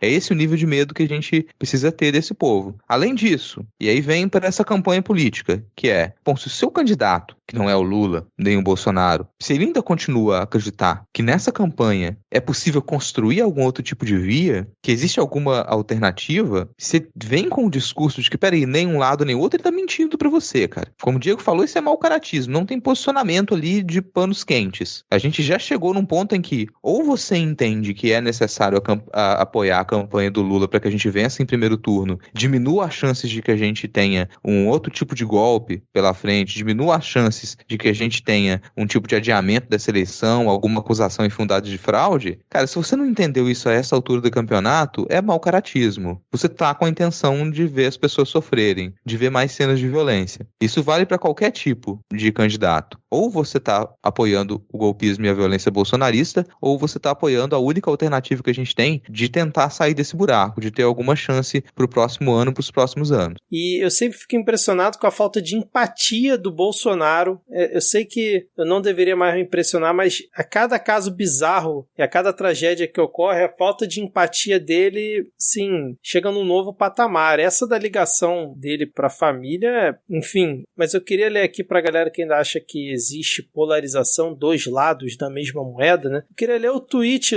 a thread que o Lula fez no dia do assassinato, quando ainda se achava que o bolsonarista tinha morrido também, né? Vamos lá. Nosso companheiro Marcelo Arruda comemorava o seu aniversário de 50 anos com a família e amigos, em paz, em Foz do Iguaçu. Filiado ao PT, sua festa tinha como tema o PT e a esperança no futuro, com a alegria de um pai que acabou de ter mais uma filha. Lembrando, o Marcelo tinha 4 filhos. Uma pessoa, por intolerância, ameaçou e depois atirou nele, que se defendeu e evitou uma tragédia maior. 2 famílias perderam seus pais. Filhos ficaram órfãos, inclusive hoje do agressor. Meus sentimentos e solidariedade aos familiares, amigos e companheiros de Marcelo Arruda. Também peço compreensão e solidariedade com os familiares de José Rocha Guaranho, que perderam um pai e um marido para um discurso de ódio estimulado por um presidente irresponsável. Pelos relatos que tenho, Guaranho não ouviu os apelos de sua família para que seguisse com a sua vida. Precisamos de democracia, diálogo, tolerância tolerância e paz. O posicionamento do Lula nesse momento foi de um estadista, de um presidente, de um político que realmente vai contra a barbárie, né? Que foi esse caso. De um lado você tem um cara que foi assassinado pelo simples fato de ser petista e tá tendo uma festa do PT, e do outro um maluco que é estimulado diariamente pelo discurso de ódio do presidente. E até nesse momento ele estendeu a mão para o agressor. E ainda tem gente que vem falar que Bolsonaro e Lula são dois lados da mesma moeda, enquanto isso o Bolsonaro na thread dele tá falando de Adélio, é esquerdista que é isso, é que é aquilo. Enfim, cara. Vocês querem comentar mais alguma coisa sobre esse caso? Cara, pra fechar o tópico violência política nesse episódio, que infelizmente a gente vai voltar em outros,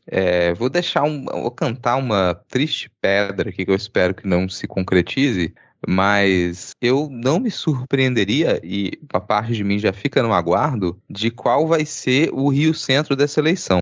Porque a gente vem para esse 31 de julho agora, com essas manifestações supostamente grandes, pelo que é anunciado, da direita bolsonarista. Já está o pessoal com planejamento do 7 de setembro também, então a gente sabe que vai ter muita mobilização para esses próximos 2 meses, principalmente. E em qualquer uma dessas manifestações a gente pode ter um atentado forjado contra o Bolsonaro ou qualquer outro, assim. Uma tentativa de justificar esse discurso mentiroso de que você tem dois lados violentos. E isso é típico da direita, da extrema-direita no Brasil, tá, gente? O que eu tô falando aqui, você tem exemplos históricos os mais variados. Eu trouxe o Rio Centro para dizer que tem um já começo falando nisso, que é o mais conhecido. Então, a direita forjar, falsificar atentados para colar a pecha de violento na esquerda é típico. Fazerem isso nessa eleição não seria novidade nenhuma. Então, a parte de mim já tá aguardando. Que mentira que eles vão tentar colar para poder falar, olha, a gente tá com uma violência extrema dos dois lados, olha o atentado que a esquerda acabou de tentar cometer para matar o presidente. Tá na hora de adiar as eleições, porque a gente tá num estado de completo caos.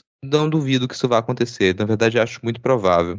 E, Rodrigo, só para acrescentar, quando você está falando da direita, você inclui os milicos junto nisso, né? É sempre bom a gente Sim, o partido não esquecer. Tá ali. É isso aí. Sempre bom a gente lembrar, né, dos milicos nesse momento. Bom, depois desse tópico difícil da gente discutir, com certeza a gente está esquecendo de alguma coisa, poderia ter comentado mais, mas enfim, vamos seguir aqui, porque a gente vai falar aqui da PEC Kamikaze, né, que continua em tramitação. Chegou na semana passada, né, o Arthur Lira adiou para essa semana a votação, e aí a Câmara fez uma sessão de 1 minuto, que foi uma das coisas mais ridículas que eu vi nos últimos tempos, em que a PEC precisava passar por pelo menos 2 sessões para poder ser analisada na comissão especial. E aí uma dessas sessões foi uma sessão de 1 minuto. Um cara lá do partido do Arthur Lira, ou do Bolsonaro, abriu a sessão, falou que se tratava, né, da PEC tal. 1 minuto depois ele encerrada a sessão, para cumprir ali o rito de ter 2 sessões. Depois a Câmara aprovou na comissão especial, né, já que ela não passou pela CCJ porque juntaram junto com aquela outra PEC dos biocombustíveis, e ela foi marcada para hoje. Ocorreu, antes disso, né, o Mendonça negou 2 pedidos para suspender a tramitação da PEC, né, entraram no STF e o Mendonça negou, e hoje, durante a votação, começa lá aquela confusão toda, oposição apoiando com voto crítico, né, votando sim, mas criticando, aquela coisa toda que a gente já discutiu na semana passada. Na Câmara um pouco mais incisivo do que no Senado, mas a oposição ali falando que ia votar sim. Vem o primeiro turno, 390 votos a favor e 15 contra, deve ter sido, sei lá, o pessoal do Partido Novo e o Orlando Silva, que declarou que era voto contra também. E aí, eis que surge um deputado bolsonarista dizendo que estamos presenciando uma fraude nessa votação, pois parlamentares que estão fora da casa não estão conseguindo votar, os servidores pararam de funcionar, uma confusão danada. Aí o Arthur Lira interrompe e fala, olha só, não está acontecendo fraude nenhuma, não tem fraude no sistema, porque bolsonarista é assim, né? Vê uma situação técnica que acontece num sistema, já fala logo que é fraude, né? A mesma coisa com as urnas. E aí o Arthur Lira pontuou que não ocorreu fraude nenhuma, mas que 2 links que alimentam ali o sistema da Câmara dos Deputados para que os deputados possam votar remotamente, e boa parte desses deputados deputados eram da base do governo, estavam fora da Câmara votando remotamente, parece que eram 68 deputados que registraram presença online, vamos dizer assim, não sei se todos bolsonaristas, e aí parece que tem duas empresas que fornecem esses links de transmissão, vamos fazer um português assim mais claro, que permitem que os parlamentares votem, e aí esses dois links pararam de funcionar. Não se sabia como, a parte técnica da Câmara não soube explicar, eis que o Arthur Lira diz que vai convocar, ele convocou a Polícia Federal para investigar essa questão técnica, porque ele falou que é muito estranho os dois links caírem ao mesmo tempo, que ele não quer acusar ninguém, mas que sempre em PECs importantes isso acontece, votações de PEC importantes isso acontece, e suspendeu a votação do segundo turno, hoje, né, que a gente está aqui gravando dia 12, para amanhã, no caso dia 13 de julho, então quando você está ouvindo esse episódio, provavelmente já ocorreu a votação, deve passar, né, deve ser aprovada, não vou nem fazer adendo se tivesse sido aprovada mesmo, mas eu achei muito curioso, né, que o Arthur Lira ganhou o primeiro turno da votação, depois faz uma manobra para suspender para o dia seguinte, coisa que ele nem poderia pelo regimento, pelo que falaram lá, e aí convoca a Polícia Federal para investigar um assunto que, ao que tudo indica, é claramente técnico, né, de TI, de rede, alguma coisa assim, e eu fiquei com a pulga atrás da orelha, porque vem o deputado bolsonarista falar que foi fraude, vem o Arthur Lira e joga aquela coisa de que, olha, pode ser que tenha alguma coisa aqui que não se sabe muito bem explicar. Para isso virar no Zap bolsonarista teoria de que teve fraude na votação da PEC que a esquerda tá manipulando tudo, é dois palitos, né, cara? Não sei se vocês concordam comigo, mas é como eu vi toda essa situação que ocorreu hoje, que eu tô relatando aqui, porque eu acho que ninguém teve o desprazer de acompanhar a votação hoje lá na TV Câmara. Parte eu acompanhei. Eu não sei por que eu faço isso comigo. Mas parte eu acompanhei e desde o começo da sessão o Arthur Lira ele tava nessa, assim, falando com esse mesmo discurso. Sempre nas votações importantes dá problema no sistema e ele queria que deputados e deputadas estivessem lá presentes para votar. Tem também essa questão dele querer que tivessem lá presentes, ao mesmo tempo em que sim, pode ter um discursinho desse, ele pode reverberar ali na base bolsonarista, mais uma coisa para poder alimentar essa ideia falsa de fraude. Sou estranho porque, bom, a votação dessa PEC, ela já é quase uma vitória pronta, assim, sabe? Você não tem muito o que querer apontar que tá tendo um problema ali, porque é uma vitória que você já teve, a base governista já ganhou essa, cara. Não tem muito por onde sair você barrar essa PEC, que a gente comentou um pouco no episódio passado também. É por aí que se vai, então é mais uma que você fica ali, cara, às vezes parece só que o Arthur Lira, ele perde a paciência, às vezes, com algumas coisas, não consegue lidar com algumas coisas, perde a paciência, quer cortar o pessoal, e o regimento já foi pro caralho. Há muito Regimento tempo, no né? Senado e na Câmara, gente, assim, direto, tá? O pessoal da oposição apontando, peraí, cara, você não tá seguindo o regimento fala isso, isso e isso. E ele escamoteia, ignora o que a pessoa fala, só fala, tô anotado aqui, a gente vai verificar a sua questão de ordem. Tá bom, senta lá agora. Geral, isso. Você pode acompanhar as sessões, quem acompanha as sessões, isso tá sonando muito mais frequente, assim. Ele simplesmente ignora alguns pedidos de ordem, deixa o pessoal falar lá durante os 5 minutos que tem pra falar, e depois anota, a gente vai ver isso e nunca mais vai se ouvir falar. É isso. Ana, Diego, querem comentar alguma coisa? Não? Tem aquele negócio só aqui, a nota do Associação dos Caminhoneiros lá, que foi, deixa eu ver o nome do cara aqui, presidente da Associação Brasileira dos Condutores de Veículos Automotores, o vulgo Chorão, divulgou nota aí, explicando que todo mundo sabe, né, que um auxílio que é o proposto aí nessa PEC, auxílio de R$1.000 para os caminhoneiros, não dá pra porra nenhuma, não rende, não resolve. Enquanto não mexer no PPI, você pode derramar dinheiro aí até a nossa dívida ficar do tamanho do PIB dos Estados Unidos, que não vai resolver o problema de abastecimento, problema de logística e a porra da crise que a gente tem aqui neste país. E tá vindo aí a safra do milho, e então prepara para faltar diesel e ficar mais caro ainda. E eu gostei também que o Paulo Guedes hoje foi numa comissão do Senado, que eu não sei pra que convidou o Paulo Guedes pra falar da PEC, se a porra do Senado já aprovou a PEC de forma relâmpago, mas enfim, aí pode ser alguma coisa que eu não conheço ali da tramitação interna, mas ele falou que não dá nada não. Ele falou que a PEC vai elevar os gastos em 41 bilhões, mas não vai causar impacto fiscal em 2022. E eu até acredito Agora. nele. Vai causar a partir de 2023, né? Vai deixar a bomba para estourar a partir de 2023. Então, se você analisar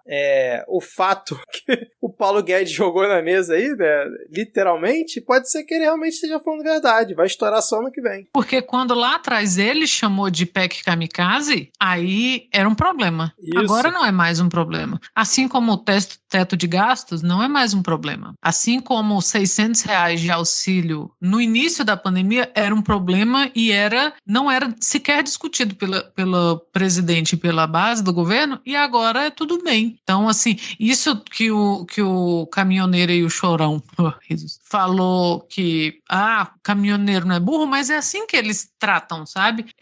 Uma vez, eu acho que foi na vez passada, uns 2 programas para trás, a gente comentou que principalmente em relação a essas o PD9, né? Como é que é? O do relator, as emendas... RP9.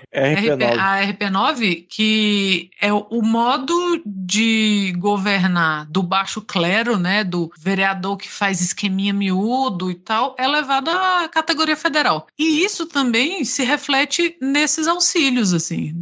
É o cara que acha, até hoje, que você dá um botijão de gás, compra voto, sabe? Aquelas histórias que se tinha muito nos interiores, que era... Minha avó contava isso, assim, que você nunca ouvia falar do prefeito, a cidade tá à míngua. Aí, 2 dias, 1 semana antes da votação, o cara passava de porta em porta com um botijão de gás para deixar nas casas e ganhava a eleição. E esse modo, eles estão federalizando esse tipo de coisa. E que, felizmente, não tá colando, né? A gente viu que entre as pessoas que recebem auxílio, o Bolsonaro não teve aumento de intenção de voto, que os caminhoneiros, né, essa declaração desse caminhoneiro aí, eu imagino que represente uma maioria, né, de que eles não são burros, que R$1.000 pega aí e vai, e assim, enquanto você vê que emenda de relator e o caralho, e bilhões e nananã, aí pro povo é assim, não, dá uns R$600 aí uns 4 meses, dá R$1.000 aqui pra taxista uns 4 meses, enquanto ele teve, todos sabem que ele teve esse tempo inteiro, né, pra fazer alguma coisa. Essa política do dar aí um pão e leite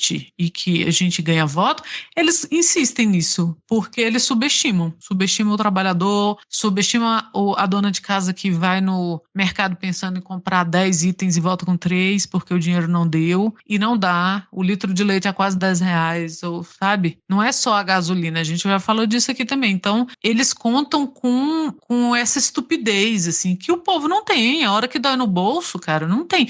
Você tem um núcleo radicalizado ali, e aí pode estourar. A gasolina pode ir para R$35 o litro, o leite pode ir a R$35 o litro, eles não vão mudar. Mas para o trabalhador que o bolso dói, que não consegue alimentar filho, que, sabe, professor, essa semana saiu uma matéria, eu posso até buscar depois de onde foi, falando de professor de escola pública e diretores meio burlando, assim, a tia da cantina, né, meio que dando lanche escondido para a criança levar para casa, porque no sábado, no domingo não tem o que comer, porque a criança que está na escola está comendo, mas a parte da família que não está indo para a escola não está comendo, e os professores meio que fazendo isso, assim, para, sabe, passando por baixo dos panos para ver se garante... Com todos os 36 centavos por aluno que o governo federal paga. Que o governo federal paga, os 36 centavos, sabe? Quando a gente brinca, assim, de que, R$100 é um total de $2, quando você brinca com essa coisa dos 36 centavos que o governo destina para alimentação de crianças no Brasil inteiro, você não consegue nem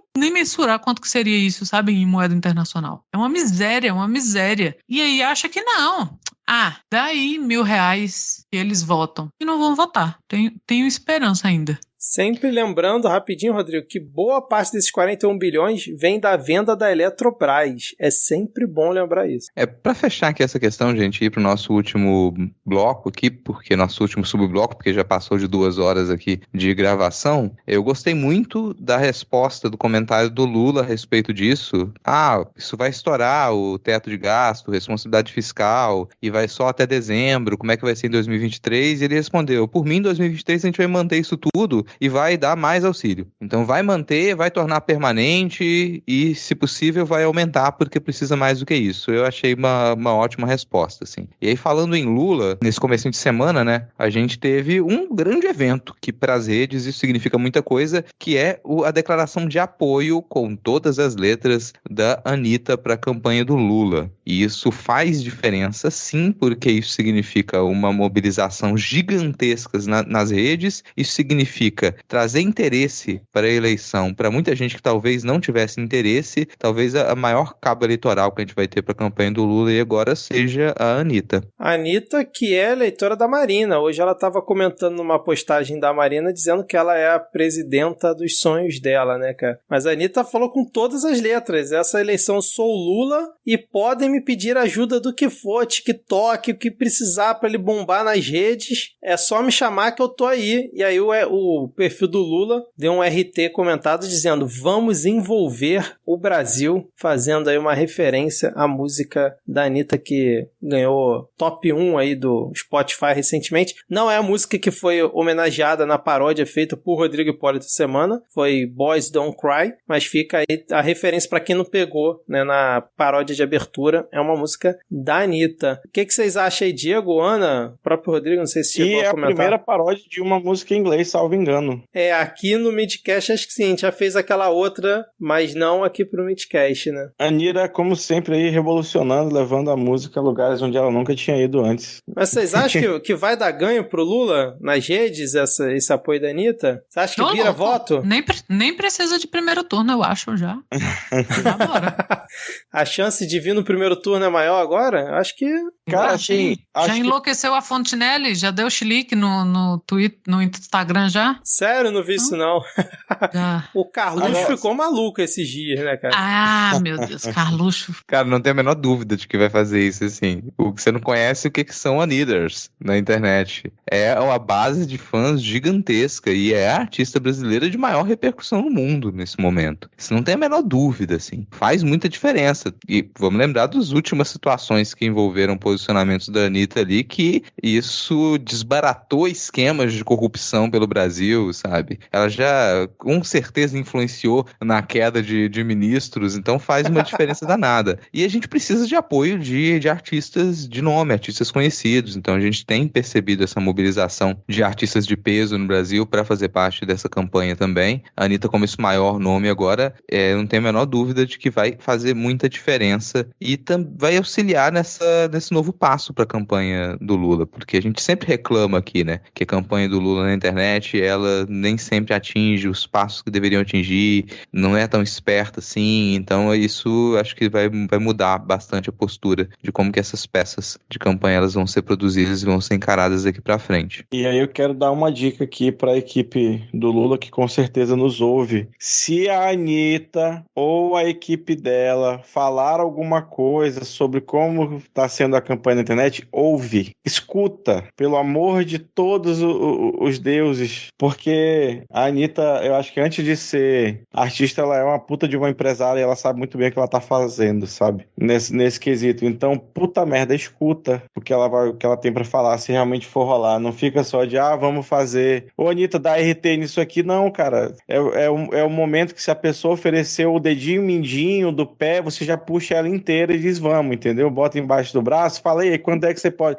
Quando é que eu posso ir na sua casa pra gente conversar? Eu levo um bolo, vamos lá? Aproveita, porra. Eu acho que vai ter que rolar esse encontro em algum momento da campanha. Vai, né, você militante da internet. Isso é uma campanha presidencial. Isso aqui não é a assembleia do teu partido, não. Tu quer discutir tese? Tu quer discutir detalhes de como que são cada posicionamento político? Você quer discutir vertentes? Vai fazer isso nas reuniões do seu partido. Isso é uma campanha presidencial. Então, quais são as melhores estratégias para você não deturpar um discurso, não usar as mesmas armas do inimigo e ainda assim conseguir ter um bom resultado? Então, se você não entende profundamente de marketing político, não venha encher o raio da paciência discutindo aquilo que você deveria discutir nas assembleias do seu partido. Vai lá participar, vai fazer reunião. Na campanha política, ficar criticando o que tá... nossa, isso aqui não é o que representa plenamente os meus ideais políticos. Não é o lugar, não é o momento. Neste momento, nós temos que ser aquele meme, né? 100% Lula. Em casa você discute, porra, Lula pisou na bola. Aqui no podcast a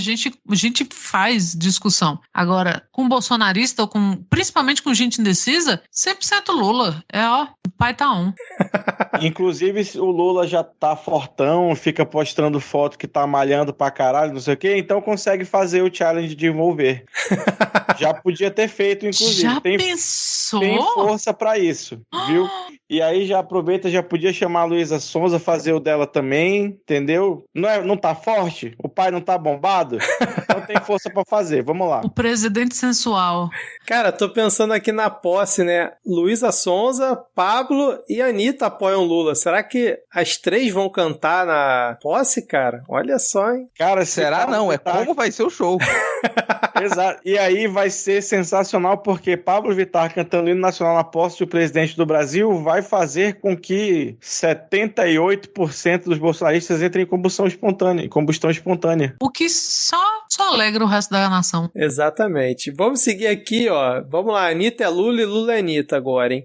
A gente teve o evento do Lula no Rio, um evento grande, lotou a Cinelândia, foi bonito de se ver. O Lula confirmou apoio ao Freixo, o Molon ficou meio pra escanteio, isso não foi bonito de se ver. André Siciliano lá na frente, né? Putz, cara, ai meu Deus do céu, cara, que merda que o PT vai fazer aqui no Rio com isso. Enfim, tacaram a bomba caseira no meio do evento, acho que o Rodrigo chegou a comentar isso em algum momento do episódio. Prenderam o cidadão, né? O cara agora tá preso, mas foi um evento que o pessoal percebeu que o Lula tava usando ali o colete à prova de bala, né? Porque é um evento aberto, então assim, tem que ter uma preocupação maior. E eu queria puxar aqui um tópico, eu sei que, né, a gravação já tá extensa, né? Vocês quiserem comentar só rápido, mas eu acho que a gente precisa fazer a observação que não foi no evento no Rio, acho que foi no evento em Diadema, o Lula agradecendo ao maninho do PT por ter defendido ele naquele dia que, né, que foi o Lula foi julgado, né, ou saiu a sentença, né, que era para ele ser preso, que passou um bolsonarista lá provocando o pessoal em frente ao Instituto Lula, e o maninho junto com o filho foram lá defender o Lula, partiu pra cima do cara, agrediram o cara, e em um momento lá eles empurram ele bate com a cabeça no caminhão, cai, traumatismo craniano, ficou internado, o maninho foi preso. Agora a gente tem a Anitta entrando aí na campanha, assim, esperando, né? Vocês acham que ainda tem necessidade do Lula ficar expondo esse assunto que ninguém nem lembrava mais, não era um assunto na campanha, pra agradecer companheiros de longa data pra um cara que no fim das contas agrediu o outro, cara? Eu achei uma bola fora total do Lula, desnecessária, ele comentar isso. Não sei o que vocês acham. Achei também, 100%, mas agora com a Anitta, novos ares, sabe? Refrescou a campanha, é companheiro de longa data? Obrigada, vamos falar com o jovem, vamos falar aqui com a Anitta, vamos deixar a Anitta falar. Então, mas foi bola fora. Eu fiquei pessoalmente envergonhada, sabe? Quando alguém de sua família faz uma coisa, você fica, eita, rapaz. Mas eu acho que foi aquela empolgação do senhor de idade falando demais e acabou falando demais.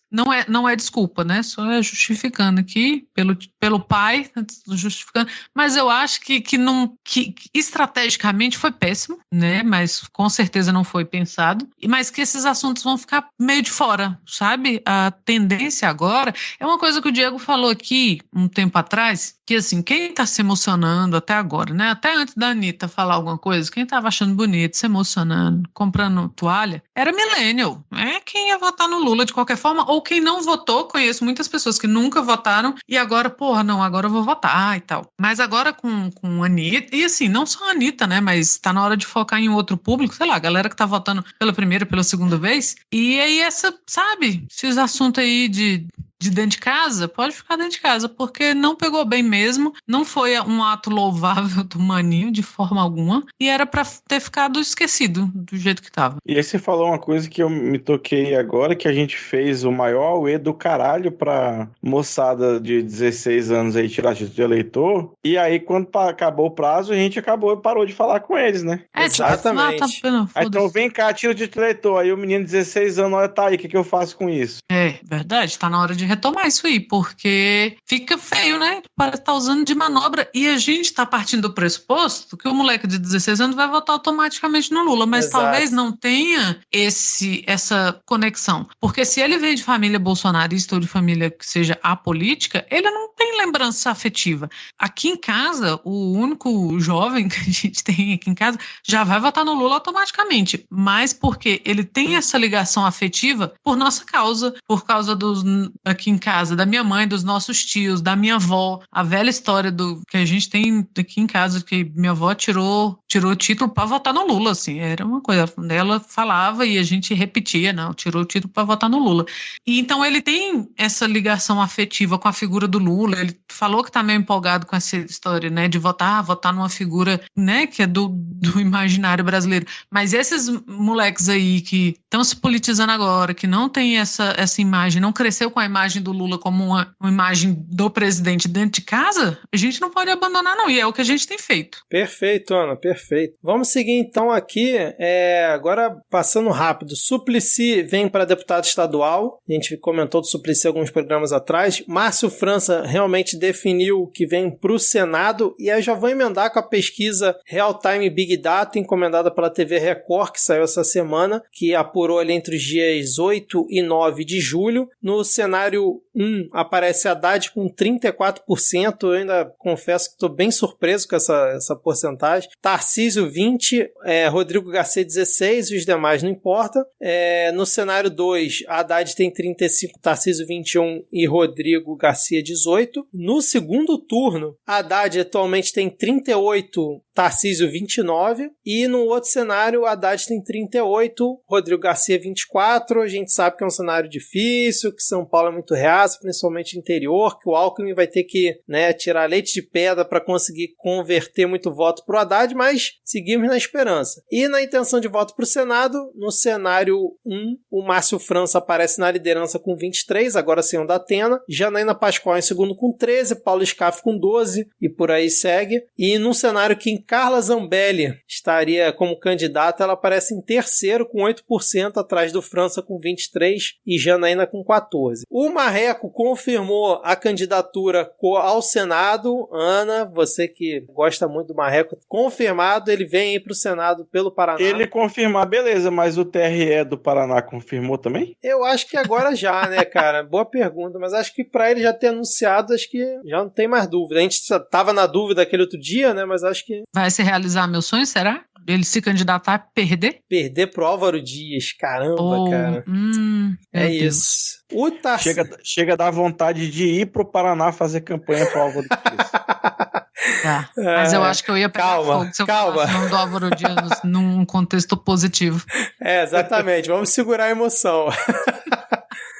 O Tarcísio, ele confirmou o vice dele do PSD, do Kassab, então o Kassab vai apoiar o Tarcísio lá em São Paulo. E, cara, a gente precisa comentar a autoestima de Simone Tebet, que ela pegou uma pesquisa aleatória, onde na pesquisa retrasada ela apareceu com 2%, na retrasada 3%, não, na passada 3%, e agora ela apareceu com 4%, e ela fez uma publicação nas redes sociais dizendo que Simone Tebet está crescendo e agora ninguém segura a terceira via. Minto, isso é da minha parte, mas é assim, Simone não para de subir nas pesquisas. A rede de TV que mais cresce no Brasil. Exato, cara.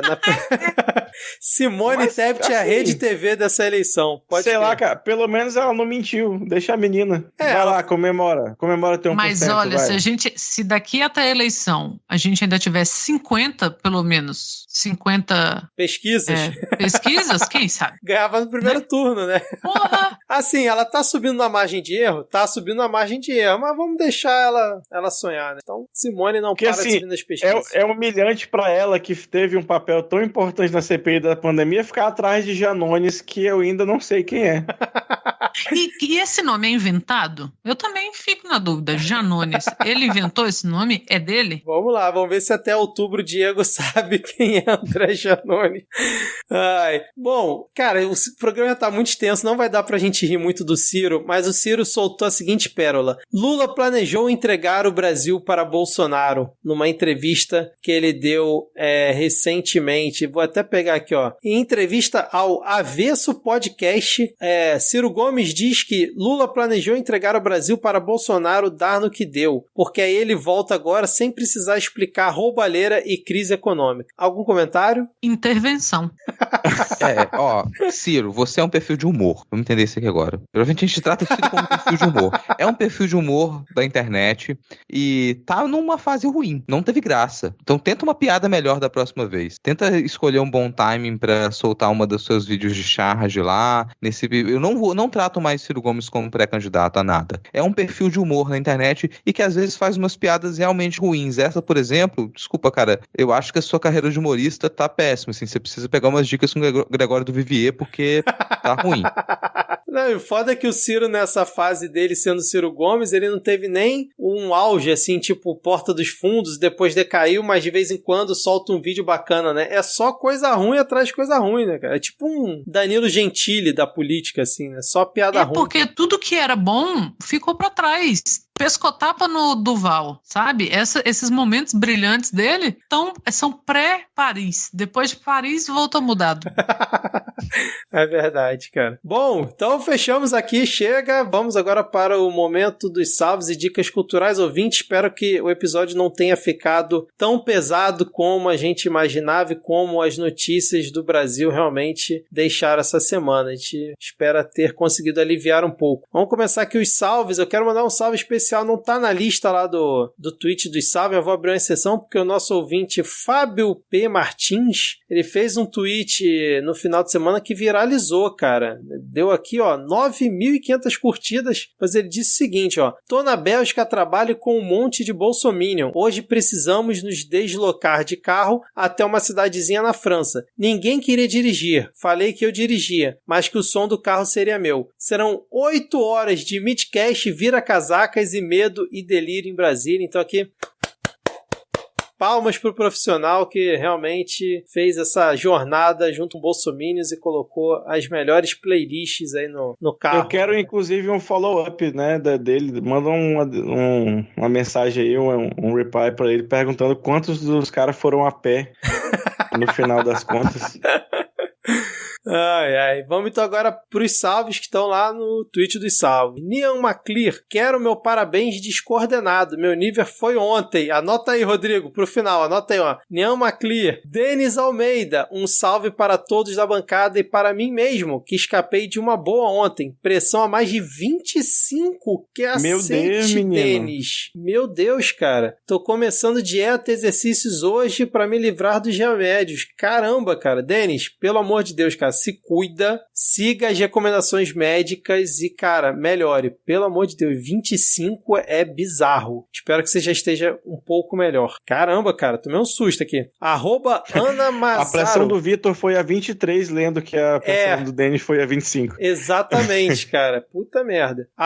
@Ana Mazaro. Mazzaro. Não sei se é Mazzaro ou Mazaro. Vou no Mazzaro. Ana Mazzaro, eu quero um salve para eu mesma e para meus gatinhos Rick e Maria e para meu irmão Gabriel Mazzaro, que amo puxar o saco.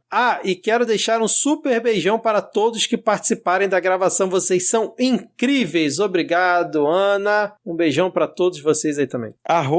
@Tavosug. Quero que a Ana Raíssa me mande um beijo. Eu adoro as sacadas que ela dá. Nossa diva demais. Ana Raíssa. Ô, louco, é mais caro, hein? Um beijo, Tavosug. Agradecemos a preferência. A Ana Penalva. Eu só quero agradecer e pedir para vocês tomarem todo o cuidado do mundo nessas épocas. Inclusive, falar em todo o cuidado do mundo, não sei como é que tá por aí na cidade de vocês, aqui já liberou a 4ª dose, amanhã eu vou catucar lá, porque eu tinha tomado da gripe semana passada e tinha que esperar o... Já tomei a picada. Mas aqui estão dando junto, gripe e Covid, até pois no meu é porque eu tomei um dia antes de liberar a 4ª para todas as idades. Eu vou ter que esperar um mês, né? Porque eu tive, aí eu vou ter que esperar um mês para poder tomar a 4ª dose. Mas você teve agora, já deu uma renovada no Jefferson Alencar, um salve para toda a bancada do Ana Raíssa Cast. Ana Raíssa com 2 N's, 2 R's, 2 S's, 2 C's e 2 T's. E 3 As. Exatamente, parabéns. E 3 Com As. foto isso mesmo. Com foto Meu do Deus. meu caramelo atendendo a pedido da Ana Raíssa. Veja lá a foto do caramelo do Jefferson.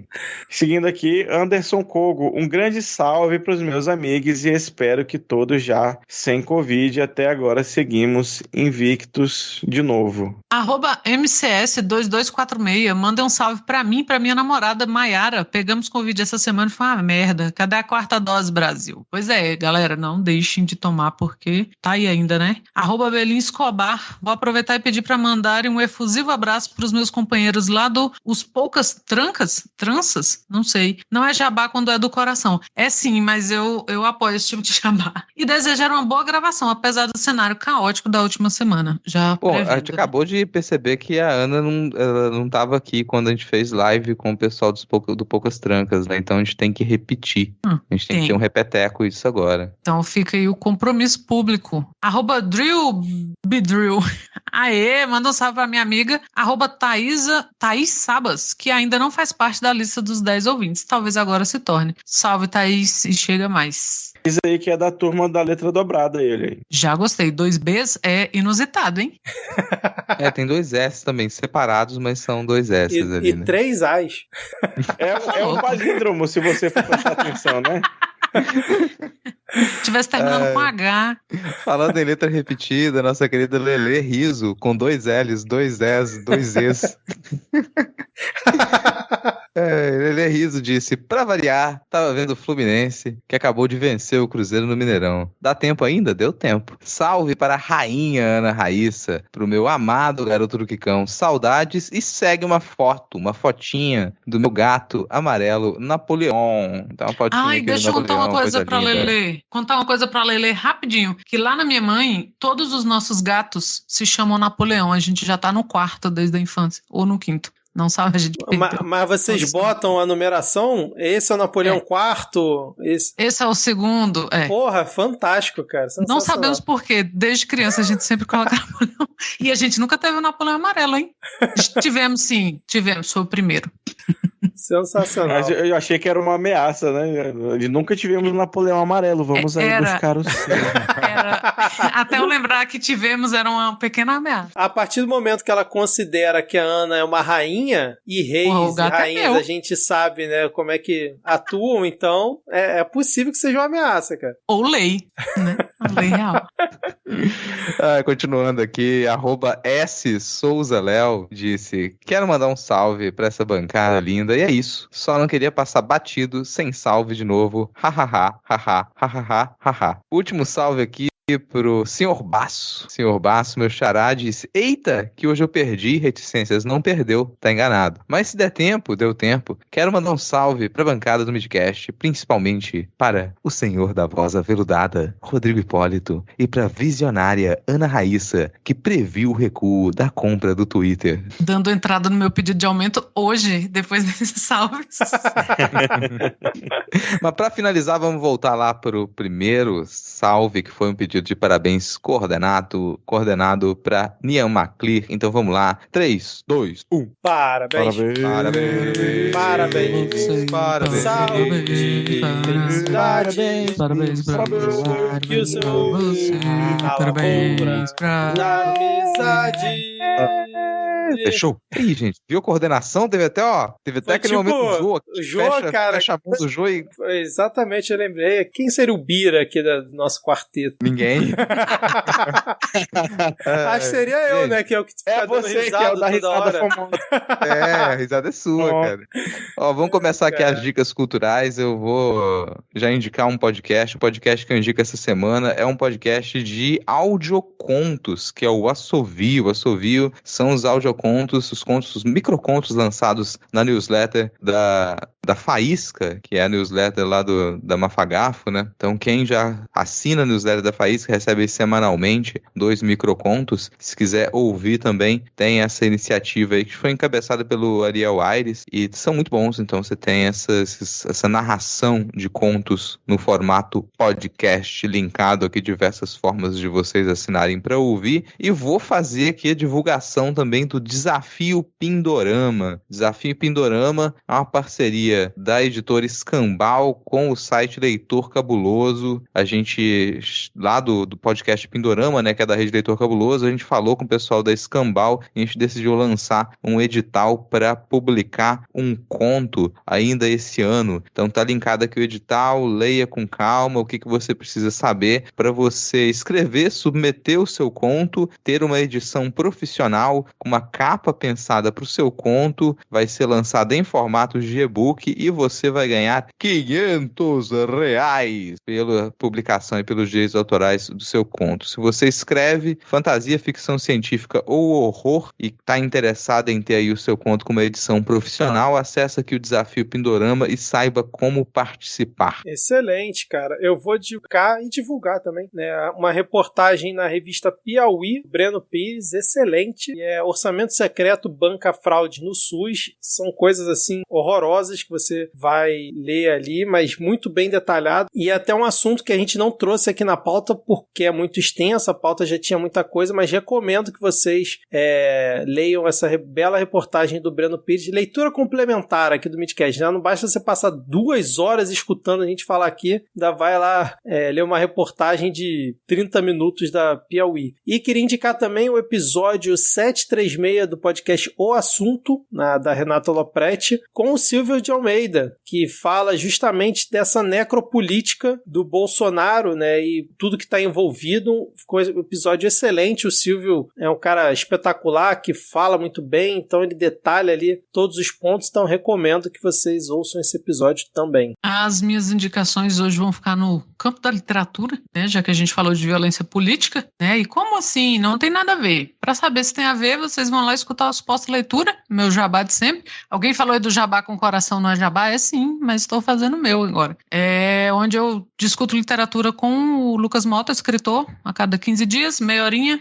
vai lá dar essa moral pra gente. Já tem muita gente lá escutando a gente, que veio do Midcast, é bem bacana. E falando em literatura e falando em violência política, eu vou indicar um conto, mas aí para ler esse conto, você vai ter que comprar o livro, porque ele não tem disponível a tradução, que é do Kenzaburo Oi, que é um Nobel de literatura japonês, e ele escreveu há algum tempo um conto chamado Seventeen, que é sobre o assassinato do líder do Partido Socialista Japonês por um rapaz que foi radicalizado rapidamente, assim, pela extrema-direita. E lá no Japão tem essa questão nacionalista muito acirrada, né? Eles são muito, sei lá, né? Essas coisas de gente radicalizada de direita. Vale muito a pena. E você lendo ou não o conto, leia um texto sobre esse conto, que é um texto curtinho, da Homo Literatus, já tem algum tempo que saiu, que chama Precisamos Falar sobre Aquela Direita. E o José comenta rapidamente sobre o conto e como, né, isso está ligado agora com o aumento da extrema-direita pelo mundo, né, não só no Japão, naquela época, porque esse assassinato aconteceu, se eu não me engano, na década de 60,